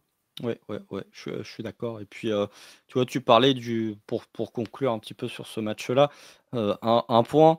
Les pires performances du Thunder cette saison sont souvent liées à des joueurs qui se blessent en cours de match, j'ai envie de dire. C'est que ce soit la défaite face aux Warriors, la première, où Chet se blesse, que ce soit le comeback des Wolves, où tu as Hartenstein qui se blesse en cours de match, et là, le match face aux Nuggets, où tu as J-Dub qui se blesse en cours de match. C'est souvent lié, on va dire, à des joueurs qui sont importants défensivement qui se blessent en cours de match, même si ça n'excuse pas le manque complet de volonté. Je pense qu'il y a le match dernier match avant le break face aux Wolves où tu te fais démonter fair and square, j'ai envie de dire. C'est l'un des rares matchs où tu te fais démonter juste, où tu te dis bravo, vous avez été meilleur que nous. Là, c'est un des matchs où, avec celui face aux Wolves, j'ai ressenti effectivement le moins d'envie, le moins de compétitivité, et ça se retranscrit sur les minutes sanchées, début de quatrième quart, où c'est le bordel complet. T'as personne qui est capable de mettre un pied devant l'autre, et voilà, c'est une performance peut-être, si on veut se projeter, tu vois, une question pour finir ce match face à Denver. Est-ce que tu les crois capables de reproduire une telle performance offensive sur un mois de mai, par exemple? Sur une série ou sur un match? Non, sur une série, Une s'ils font série, ça, s'ils font une série à 56% à 3 points, mais au moins sur un match, tu vois. Miami l'a fait à une époque. Miami a fait une campagne de playoff là-dessus. Donc, C'est vrai. mais sur un match, c'est pas impossible. C'est une top attaque quand même, Denver. Hein. C'est Quatrième. t'as Jokic plus des gens autour, plus si Jamal Murray dans cette forme-là, et il y a des playoffs où c'est pas le cas et des playoffs où il est surhumain. Bah, si tu tombes sur le Jamal Murray surhumain, sur un match, ils peuvent le faire. Sur une série, non, par contre. Hein. Là, c'est indécent ce qu'ils ont eu. Mais bon, si t'arrives sur un Game 5, il y a 2 partout, tu peux te dire que c'est le genre de choses qui peut arriver et ça piquerait. Mais il peut arriver aussi ce qui s'est passé au premier match. Hein. C'est-à-dire que OKC met le verrou, arrive à bien défendre Jokic et fout un run monstrueux dans le quatrième quart et gagne. C'est le truc qui arrive le plus souvent d'ailleurs cette saison. Mais oui, Denver sur un match, en tout cas même en playoff, est capable de mettre des tempêtes comme ça offensivement à n'importe qui. Oui, je suis d'accord. C'est pas un match où tu as mis une tempête, mais on va passer sur le dernier match. Alors celui-là, moi j'y croyais pas. J'ai tweeté, j'y croyais pas. C'était le premier match où je m'attendais pas à une victoire d'OKC, où vraiment je me disais, ton objectif c'est de limiter à la casse. Eh bah t'as fait. Portland, on s'y attendait pas aussi. Portland, mais tu sais que Portland, malgré les absents, le match de Portland, OKC était favori pour Vegas. Le match face à Portland qui fait une bonne saison à l'échelle de Portland. Hein. C'est mais pas mal ce qu'ils font. OKC était quand même favori. Donc, t'es quand même favori. Mais non, mais ce match-là, franchement, déjà contre Boston, moi, Boston, j'avoue que c'est une équipe qui me fait peur. Enfin, c'est l'équipe qui me fait le plus peur pour OKC parmi les très très gros contenders, on va dire. Là, bon, t'avais pas Borzi, mais je me disais, ça va être très compliqué. Et finalement, tu gagnes avec une performance collective de très bonne facture, puisque tu as 7 joueurs qui mettent 10 points en plus. Bon, t'as Shea qui fait un match de Shea, 34-5-7. Voilà, le match est honnête. Mais tu vois, je te parlais de la transition. Eh ben là, sur ce match-là, Boston, ils sont toujours dans le 70e centile sur le nombre de points par transition. Ça marche toujours bien. Mais par contre, ils en ont joué beaucoup moins que sur les autres équipes, puisqu'ils n'en ont joué que 8,5%. Donc, tu as une action sur 12 qui est une situation de pure transition de la part de Boston. OKC a été très bon dans ce domaine-là et a été très bon, on va dire, sur les gains à la marge, j'ai envie de dire, que ce soit les pertes de balles, que ce soit les rebonds offensifs, que ce soit les turnovers. Enfin, je trouve que OKC a été plutôt très bon dans ce domaine-là. Je ne sais pas sur quel truc toi tu veux débuter, Tom, mais c'est une performance qui est inattendue, on va être très honnête, mais qui est extrêmement satisfaisante. Ouais. Bon, déjà, vous noterez, si vous avez été attentif aux récaps qui sont postés, vous notez que Constant a fait le récap du match contre Boston et qu'il n'a pas parlé de Shea. Il l'a mis MVP, il l'a posé là. MVP, mais il n'est pas dans les plus parce que de toute façon, j'allais dire Shea, il a été bon. Bah, voilà. 34 points de Shea, c'est dans sa moyenne. Voilà. Non, mais c'est parce que, pour être très honnête, j'avais plus de place pour le récap, donc je me suis dit, je voulais pas sauter les joueurs dont j'ai parlé parce que chacun méritait son petit shout-out. Que ce soit Cason Wallace, que ce soit Chet, que ce soit Lou Dort ou que ce soit Kenrich, je voulais qu'ils aient leur petit shout-out parce qu'ils l'ont pas toujours, on va être très honnête. Je me dis, brocher les MVP, voilà, tranquille. Voilà. Donc, fin du podcast. Non, non. Shea, très bon, mais oui, comme tu l'as dit, c'est vrai que j'allais y venir parce que, bon, déjà, c'était ton fil conducteur du podcast, mais oui, l'attaque, il y avait beaucoup plus d'attaques sur demi-terrain de l'adversaire sur ce match-là que sur les autres rencontres. Et tu as ressenti une beaucoup plus grosse intensité défensive que contre Denver le deuxième match. Ça, déjà, pas compliqué. Mais oui, effectivement, là où Boston faisait des différences, c'était via de la création de Jason Tatum, en gros. C'était après là-dessus. Il fait un match, Jason Tatum, très fort. Très sérieux. Très, très fort, franchement. Impressionnant. dont on parle pas beaucoup dans le débat du MVP, parce qu'il y en a deux qui sont dans la discussion en haut, mais Puis la saison de Tatum. Il y a Giannis en 3-4 ans derrière. Est-ce qu'il serait éligible, Giannis, au nombre de matchs? Oui, il va l'être. Ouais, ça passe. Ouais, il va pas tarder à l'être, parce qu'en plus, il y a la finale du In-Season Tournament qui compte, ce qui permet à Shea d'être déjà éligible d'ailleurs. Ah, ça gratte un match, quelle arnaque, sérieux.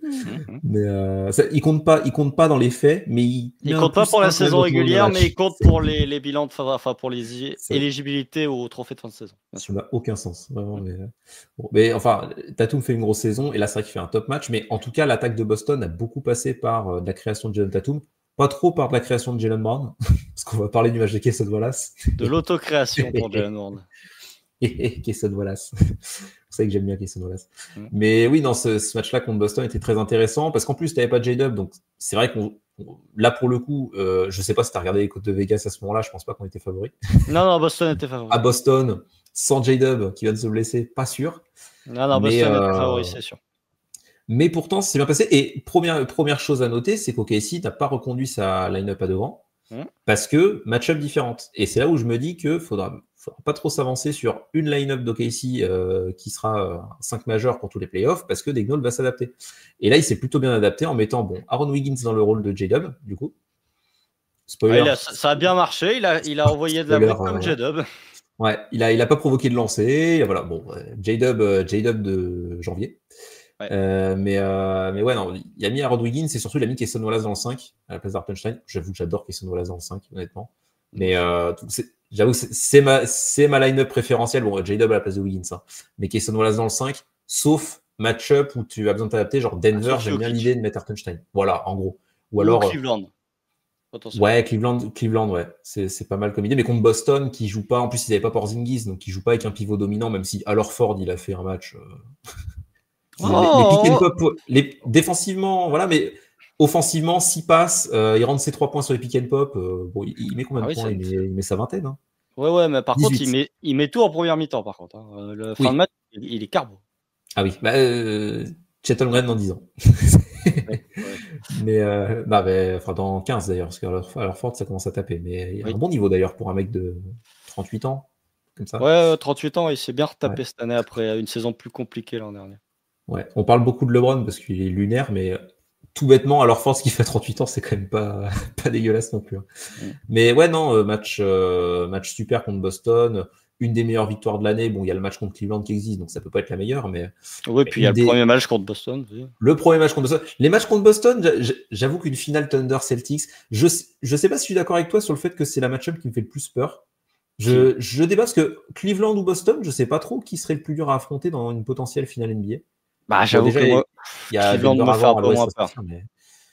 Mais en finale, en fait, le Donovan Mitchell, Darius Garland, le combo de petits, moi, m'inquiète moins que Boston. La taille de Boston, moi, m'inquiète. Enfin, je vais pas répéter ce que j'ai dit dans le Power Ranking chez Dunk Hebdo. Vous pourrez aller l'écouter si ça vous intéresse pour mon avis sur OKC. Mais voilà, pour moi, il y a plus de points que tu peux exploiter chez Cleveland que chez Boston. Ouais, puis même le star power, entre guillemets, est plus fort à Boston. Donc ouais, disons que si on faisait, moi j'avoue que j'ai pas encore écouté le podcast de Nkebdo, mais si je faisais un power ranking, Boston serait sûrement numéro 1 de ce power ranking. Par contre, en termes de match-up en finale, je sais pas si c'est la pire match-up ou s'il y a des match-up pires que Boston. En tout cas, ça reste des duels très intéressants en régulière, et surtout à chaque fois des bangers mémorables. C'est les matchs contre Boston. On s'éclate. Même l'an dernier, c'était génial. Voilà, cette année, c'est trop bien. En plus, on est invaincu contre eux. Mais oui, c'était un super match qui a donné, je trouve, des enseignements intéressants sur des possibilités d'adaptation face à ce type de line-up. Tu vois un Kenrich Williams où il y a je pars sur lui parce qu'il a fait un bon match contre Boston, mais il y a des séries, je pense, où Kenrich Williams jouera pas beaucoup, voire pas du tout. Il sera pas trop à l'aise, etc. Face à Boston, qui est une équipe où tu as des gros ailiers à défendre, où tu as besoin quand même de... Parce qu'OKC joue petit, mais tu as quand même besoin d'un mec un peu plus vrai ailier, entre guillemets, plutôt que défensivement. Aaron Wiggins, par exemple, c'est plus un arrière ailier dans l'idée. Kenrich Williams, c'est vraiment un poste 3-4. D'avoir ce genre de profil-là, c'est intéressant, surtout quand tu as une équipe de Boston qui essaye de jouer la mismatch constante. Un Kenrich Williams, c'est toujours intéressant là-dessus pour gratter des ballons, pour tenir face à un Jaylen Brown ou un Jason Tatum, par exemple, s'il y a switch sur lui. Enfin voilà. je trouve que ce match donne des enseignements intéressants, notamment pour l'utilisation de certains joueurs plus que d'autres. Tu vois, Hartenstein n'a pas trop marqué des points et je sais pas si dans une match-up en finale potentielle contre Boston, il jouerait beaucoup. Kenrich Williams, par contre, ça permet de te dire, ouais, pourquoi pas, ça peut être une bonne adaptation et ta rotation change en finale parce que tu as ce profil-là qui est assez rare à OKC.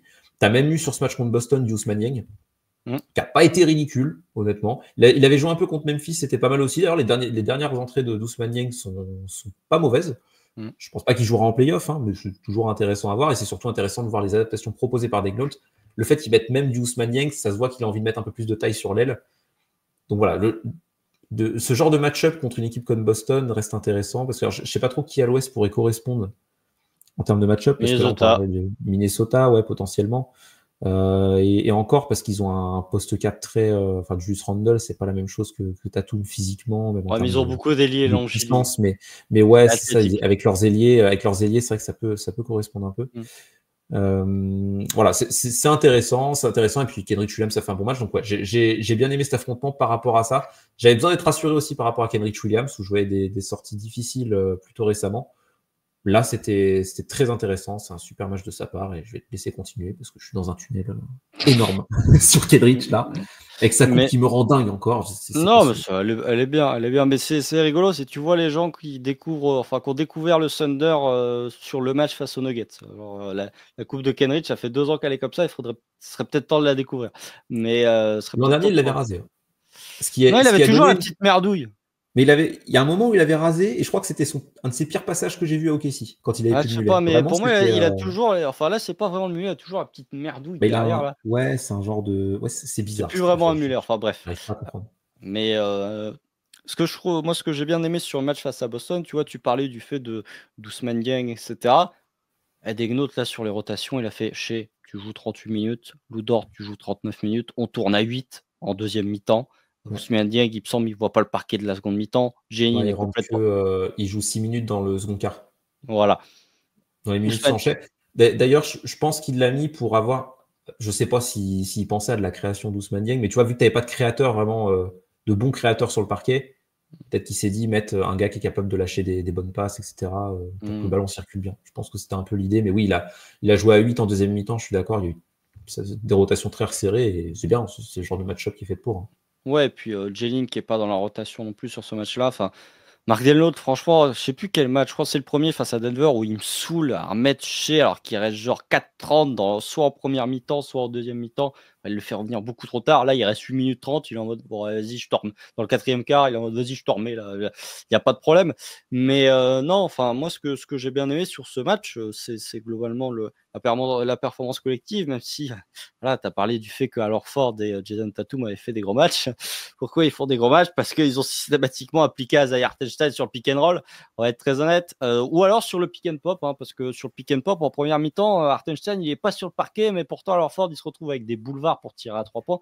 Pourquoi? Parce que sur le pick and pop, le joueur qui venait en aide du côté d'OKC, le joueur, on va dire, qui défendait sur le non-porteur, venait très souvent agresser le porteur de balle. Donc, ça aidait souvent à Al Horford. Hein. Globalement, Boston tente 63 3 points sur le match, 22 dans le premier quart-temps, ce qui est quand même assez incroyable. Il tire à 9 sur 22, ce qui est pas. Il tente 2 tirs à 2 points. Voilà, 2 tirs à 2 points, 22 à 3 points sur un quart-temps. Là, il y a une stat qui est incroyable. Dans le premier quart-temps, c'est OKC a marqué 21 de ses 22 points dans la peinture, ou 21 de ses 24 points dans la peinture. Boston a marqué. Non, OKC a marqué 22 de ses 24 points dans la peinture et Boston avait marqué 21 de ses 22 points à 3 points. Donc vraiment le choc des générations, le choc des playstyles, le choc des tactiques. C'est un énorme choc même de conception, même de philosophie de jeu. Hein, parce que bon, après, on voit des gens qui se plaignent. Ok, si ils ont beaucoup plus de lancers que Boston. En même temps, il reste tout le temps derrière la ligne à 3 points. Évidemment qu'ils ont moins de lancers, c'est logique. C'était mon point, parce que finalement, si on prend le différentiel de 3 points, OKC a 21 points à remonter, puisque OKC a mis 13 3 points, Boston, non, à 7 3 points d'ailleurs, enfin 7 points, non, 21. Si, 21. Mon calcul était bon. Oui, tout à fait, 7 3 points de différence. Bah, OKC en rattrape déjà 15 sur la ligne des lancers francs. Bon, bah voilà, t'en as 6 à gagner ailleurs, bah tu les gagnes à 2 points globalement, parce qu'ils ont quasiment pas tenté de tir à 2 points. Donc, ouais, encore une fois, OKC provoque jamais de lancer. là, tu es tombé sur un match où, bah ouais, en termes de provocation de lancer, en termes de ratio tir, lancer franc tenté, tu es dans le 93e centile. Tu fais mieux donc que 93% des équipes cette saison. Boston est dans le 9e centile. Bah, fallait peut-être pas tenter 63 3 points, effectivement. Fallait peut-être pas tenter 15 tirs au cercle. Enfin, même pas, c'est même pas 15 tirs au cercle, c'est 12 tirs au cercle. Enfin, voilà, je trouve que OKC a, pour une fois, su profiter de sa capacité à provoquer des fautes, même s'il y a des lancers en fin de match. Par contre, ouais, défensivement, je vais, avant de te relancer potentiellement sur un autre joueur, un autre intérieur qui lui a fait un bon match défensivement, Hartenstein. Moi, je l'avais dit au moment de la signature, c'est pas un joueur qui peut défendre face à Boston. Il s'était déjà fait ouvrir sur les matchs lorsqu'il jouait pour les Knicks l'an dernier. Là, il se fait ouvrir sur le pick and roll, Tatum, Luke Cornette. Hartenstein, là, tu as vu le positif et tu as vu le négatif sur 2 matchs. C'est-à-dire, et même pas forcément le positif face à Jokic. Enfin, tu vois que c'est un joueur de plancher. Offensivement, tu Ouais, as vu offensivement un offensivement du peu. positif quand même. Offensivement un peu, mais tu vois que c'est un joueur de plancher, je trouve. C'est un joueur de saison régulière. C'est un joueur de 82 matchs, comme dirait Tom de Kebdo. C'est pas un joueur de 16 matchs. C'est qu'il t'apporte un peu de plancher, mais face au top du top du top, il est peut-être un poil court. Et ses défauts sont visibles en 4K HDR. Mais ouais, c'est sur ça, moi, où j'ai des trucs à redire. Par contre, il y en a un autre, Tom, qui a fait un match exceptionnel, en tout cas qui fait 3 cartons exceptionnels, c'est Chet.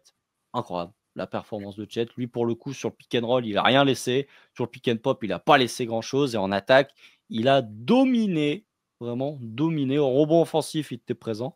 Euh, En capacité à enfoncer son adversaire, il était présent. Enfin, vraiment, le match de Chet est incroyable. Incroyable. Monsieur Tomate, je vais l'appeler comme ça. Parce que Carbo au quatrième quart, il était Ouais, cuit. quatrième quart. Il prend un gros rebond défensif en fin de match quand même, Mm. qui est à noter. Et globalement, il prend 15 rebonds. Il a été dominant sous le cercle. Et il s'est bien servi de sa taille, de sa taille pour dominer Boston. Il a bien profité du fait qu'il n'y a pas Porzingis en face pour être le plus grand sur le terrain. Et autant alors Ford a sanctionné sur pick and pop, autant face à Chet, Chet il a enfoncé tout ce qui bougeait. Il en avait rien à cirer. Et tu l'as dit, c'est un truc que j'ai beaucoup aimé, c'est ses prises de position au poste. Mm. On le voit très peu jouer au poste, enfin pas assez en tout cas au poste Chet. Et là, il savait qu'il avait une mismatch quasiment tout le temps. Et il est allé au poste tout le temps, à se positionner à 2 mètres du panier. Quand il recevait la balle, il y avait juste à la mettre dedans, personne ne pouvait le contester. Il a été très bon là-dedans, à 3 points, à 3 sur 6 aussi. Hein. Il était à droite, ça aide forcément. 7 lancers provoqués. 7 lancers provoqués, Oh, il très est que à agressifs. 4 sur 7. Ouais, mais au moins il y a de l'agressivité, il a utilisé sa taille et voilà son envergure supérieure à tout ce qu'il y avait en face pour dominer sous le panier et tout bêtement c'est bien si pendant sa blessure il a regardé jouer Anthony Davis, tu vois par exemple des mecs comme ça qui se prennent pas la tête et boum, ils bourrent au panier. Oui, Voilà, puis parce que tu fais 2m16 quoi. Enfin, tout bêtement, c'est un postulat tout bête, mais tu fais 2m16, hormis si tu joues Victor Wembanyama, il n'y a pas beaucoup de gens qui vont te mettre des joueurs aussi grands que toi. Donc, en bourrant au panier, forcément, ça marchera bien. Surtout que Boston, c'est une équipe qui joue qui laisse de l'espace dans son jeu, que ce soit offensivement ou défensivement. Donc, c'est une équipe qui fait, dans l'idée, très peu de fautes. Bon, là, ils ont concédé 35 lancés. Mais dans l'idée, c'est qu'il fait très peu de fautes et qu'il laisse de l'espace dans son jeu. Donc, pour un mec comme ça qui peut dominer physiquement, c'est une match-up qui n'est pas évidente pour Boston, je trouve. Il a parfaitement exploité ça. Pendant 3 quarts temps, c'était le meilleur joueur du match. À voir avec Tatum, parce que vraiment le match de Tatum, je me répète, les 3 cartons de Tatum sont bien. Dans le 4e, c'est différent. Il perd 2 ballons à un moment, ouais. il a un sur 6 au tir. Enfin, 3e carton, Tatum, il est très très fort. Il met 11 points et c'est le moment où il démonte Hartenstein sur le pick and roll. Mais tu vois, Chet, il y a un moment où j'ai compris qu'il est carbo. Il tente un jumper, il se fait contrer par Derrick White sur de la pure verticalité. Oui. Alors Derrick White n'est pas le plus mauvais des guards pour faire des contres. Et quand j'ai vu que là, il est plié, il est voûté pour tenter son jumper et qui se fait contrer par Derrick White. Il prend son tir un peu avec le bras plié comme ça, j'arrive pas à le mimer, mais ouais, tu sentais qu'il était cuit. Voilà, et quand tu vois qu'il se fait contrer par Derrick White, t'es en mode allez, c'est bon, il est carbo, allez, ça c'est fait. Mais pendant 3 quarts temps, effectivement, fin de 3e quart temps, je crois, il est en 21 points, 12 rebonds à 8 sur 11 au tir. Enfin, c'est très très fort ce qu'a fait Chet durant 3 quarts temps. Et un point, moi, sur lequel je voulais revenir au-delà du pur aspect offensif.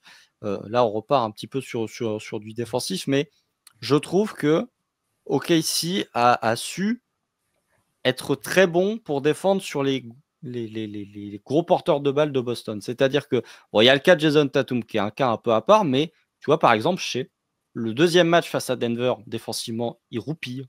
Là, tu as des actions, et il y en a une en particulier qui m'a marqué, où tu as Tatum qui essaye de l'enfoncer sur du post-up. Première action, il provoque une faute, parce que chez mort à la feinte. Deuxième action, chez résiste bien mieux au contact et lui fait provoquer une perte de balle, il me semble. Ça, tu vois, chez Gilgeous Alexander, on peut souvent le critiquer en disant oui, machin, défensivement, peut-être qu'il est un petit peu surestimé. Par contre, il est capable de tenir Tatum sur du post-up, je trouve ça intéressant. Et puis, bon, bah, il faut en parler. C'est pas l'éléphant au milieu de la place, mais le match de Cason Wallace, c'est extraordinaire. Le match de Cason Wallace, c'est absolument extraordinaire. Sur Jaylen Brown, il lui donne pas un gramme pour respirer, il lui laisse pas un demi-espace. Enfin, Jaylen Brown, C'est oui, simple, quand Jaylen Brown score, c'est quand il arrive à avoir un petit tir mi-distance, truc comme ça, quand il n'y a pas Cason Wallace sur lui en match-up. Il y a un moment, je crois, où Cason Wallace n'est plus sur le terrain, il y a Jaylen Brown, et c'est là, je crois, où il score la plupart de ses points. Oui, et puis surtout, tu as ce côté, enfin, j'ai pas envie de défendre Jaylen Brown parce que son match est horrible. Même défensivement, défensivement, c'est bien, il applaudit sur Shea, mais off-ball, il est complètement largué, donc c'est bien d'être un bon défenseur off-ball, mais off-ball, il est largué. C'est le seul qui amène un petit peu de variété dans le jeu offensif de Boston. C'est-à-dire qu'ils étaient tous à 3 points. Jaylen Brown, c'était le seul à tenter des tirs au cercle, c'était le seul à tenter des tirs à mi-distance. Alors, ça n'a pas payé, c'est clair, mais c'était le seul à apporter un peu de variété. Parce que Boston, dès qu'il faut jouer une deuxième mi-temps face à OKC, ils perdent toute leur réussite à 3 points. Quoi. Je sais pas, ils sont en deuxième mi-temps, il faudrait que j'arrive à retrouver la stat, mais ils doivent encore envoyer de la brique de en toute façon, deuxième c'est mi-temps. simple. Ils en mettent 9 dans le premier quart, ils en mettent 20 sur la durée du match. Donc, Ils sont à 5 sur 27 à 3 points en deuxième mi-temps. Voilà, ce qui est assez catastrophique. Mais voilà, je trouve que sur cet aspect-là, au moins Jaylen Brown essayer d'amener un petit peu de variété, ce que peut amener Porzingis avec son post-up notamment. Ouais. Mais sur ça, voilà, Cason Wallace a été très bon. Et en attaque, tu vois, le match face à Memphis, il y a quelques situations où il drive. Le match face à Boston, le match face à Denver, le premier, il y a des situations limite de coast to coast où il prend le rebond, il va finir au cercle tout seul. Là, on a eu ça aussi face à Boston. Et j'aime bien ce Cason Wallace, déjà, qui est très bon défensivement et qui peut-être peut amener une garantie supplémentaire sur une crainte que moi j'avais, c'était la défense des ailiers face à Boston si tu venais aller jouer en finale. Peut-être que d'avoir un Cason Wallace où tu es relativement confiant sur le fait qu'il est capable de tenir Jaylen Brown, ça t'amène une garantie supplémentaire sur ta capacité à tenir Boston défensivement. Et surtout en attaque, je l'ai trouvé hyper propre. Aucun mauvais choix. Enfin, et des drives qui étaient bien sentis, des finitions au panier qui étaient très bonnes. Alors vraiment, le match de Cason Wallace, c'est d'une perfection assez incroyable. Meilleur plus-minus de l'équipe. Bon, les plus-minus veulent tout rien dire, mais là, pour le coup, ça me paraît assez révélateur de l'impact qu'il a eu. Et effectivement, ouais, des deux côtés du terrain, très bien. Il y a tu vois, en début de saison, j'étais un peu déçu de ce que faisait, de ne pas voir beaucoup de Cason Wallace, balle en main, création, etc. Quand on parle de création, c'est pas forcément même de la passe décisive, même s'il en fait 3, mais c'est de l'auto-création pour créer un panier de lui-même. Et dans un match où Aaron Wiggins, il est aux abonnés absents, où c'était un peu Aaron Wiggins où on se disait il va avoir plus de ballons, etc. On va en avoir besoin.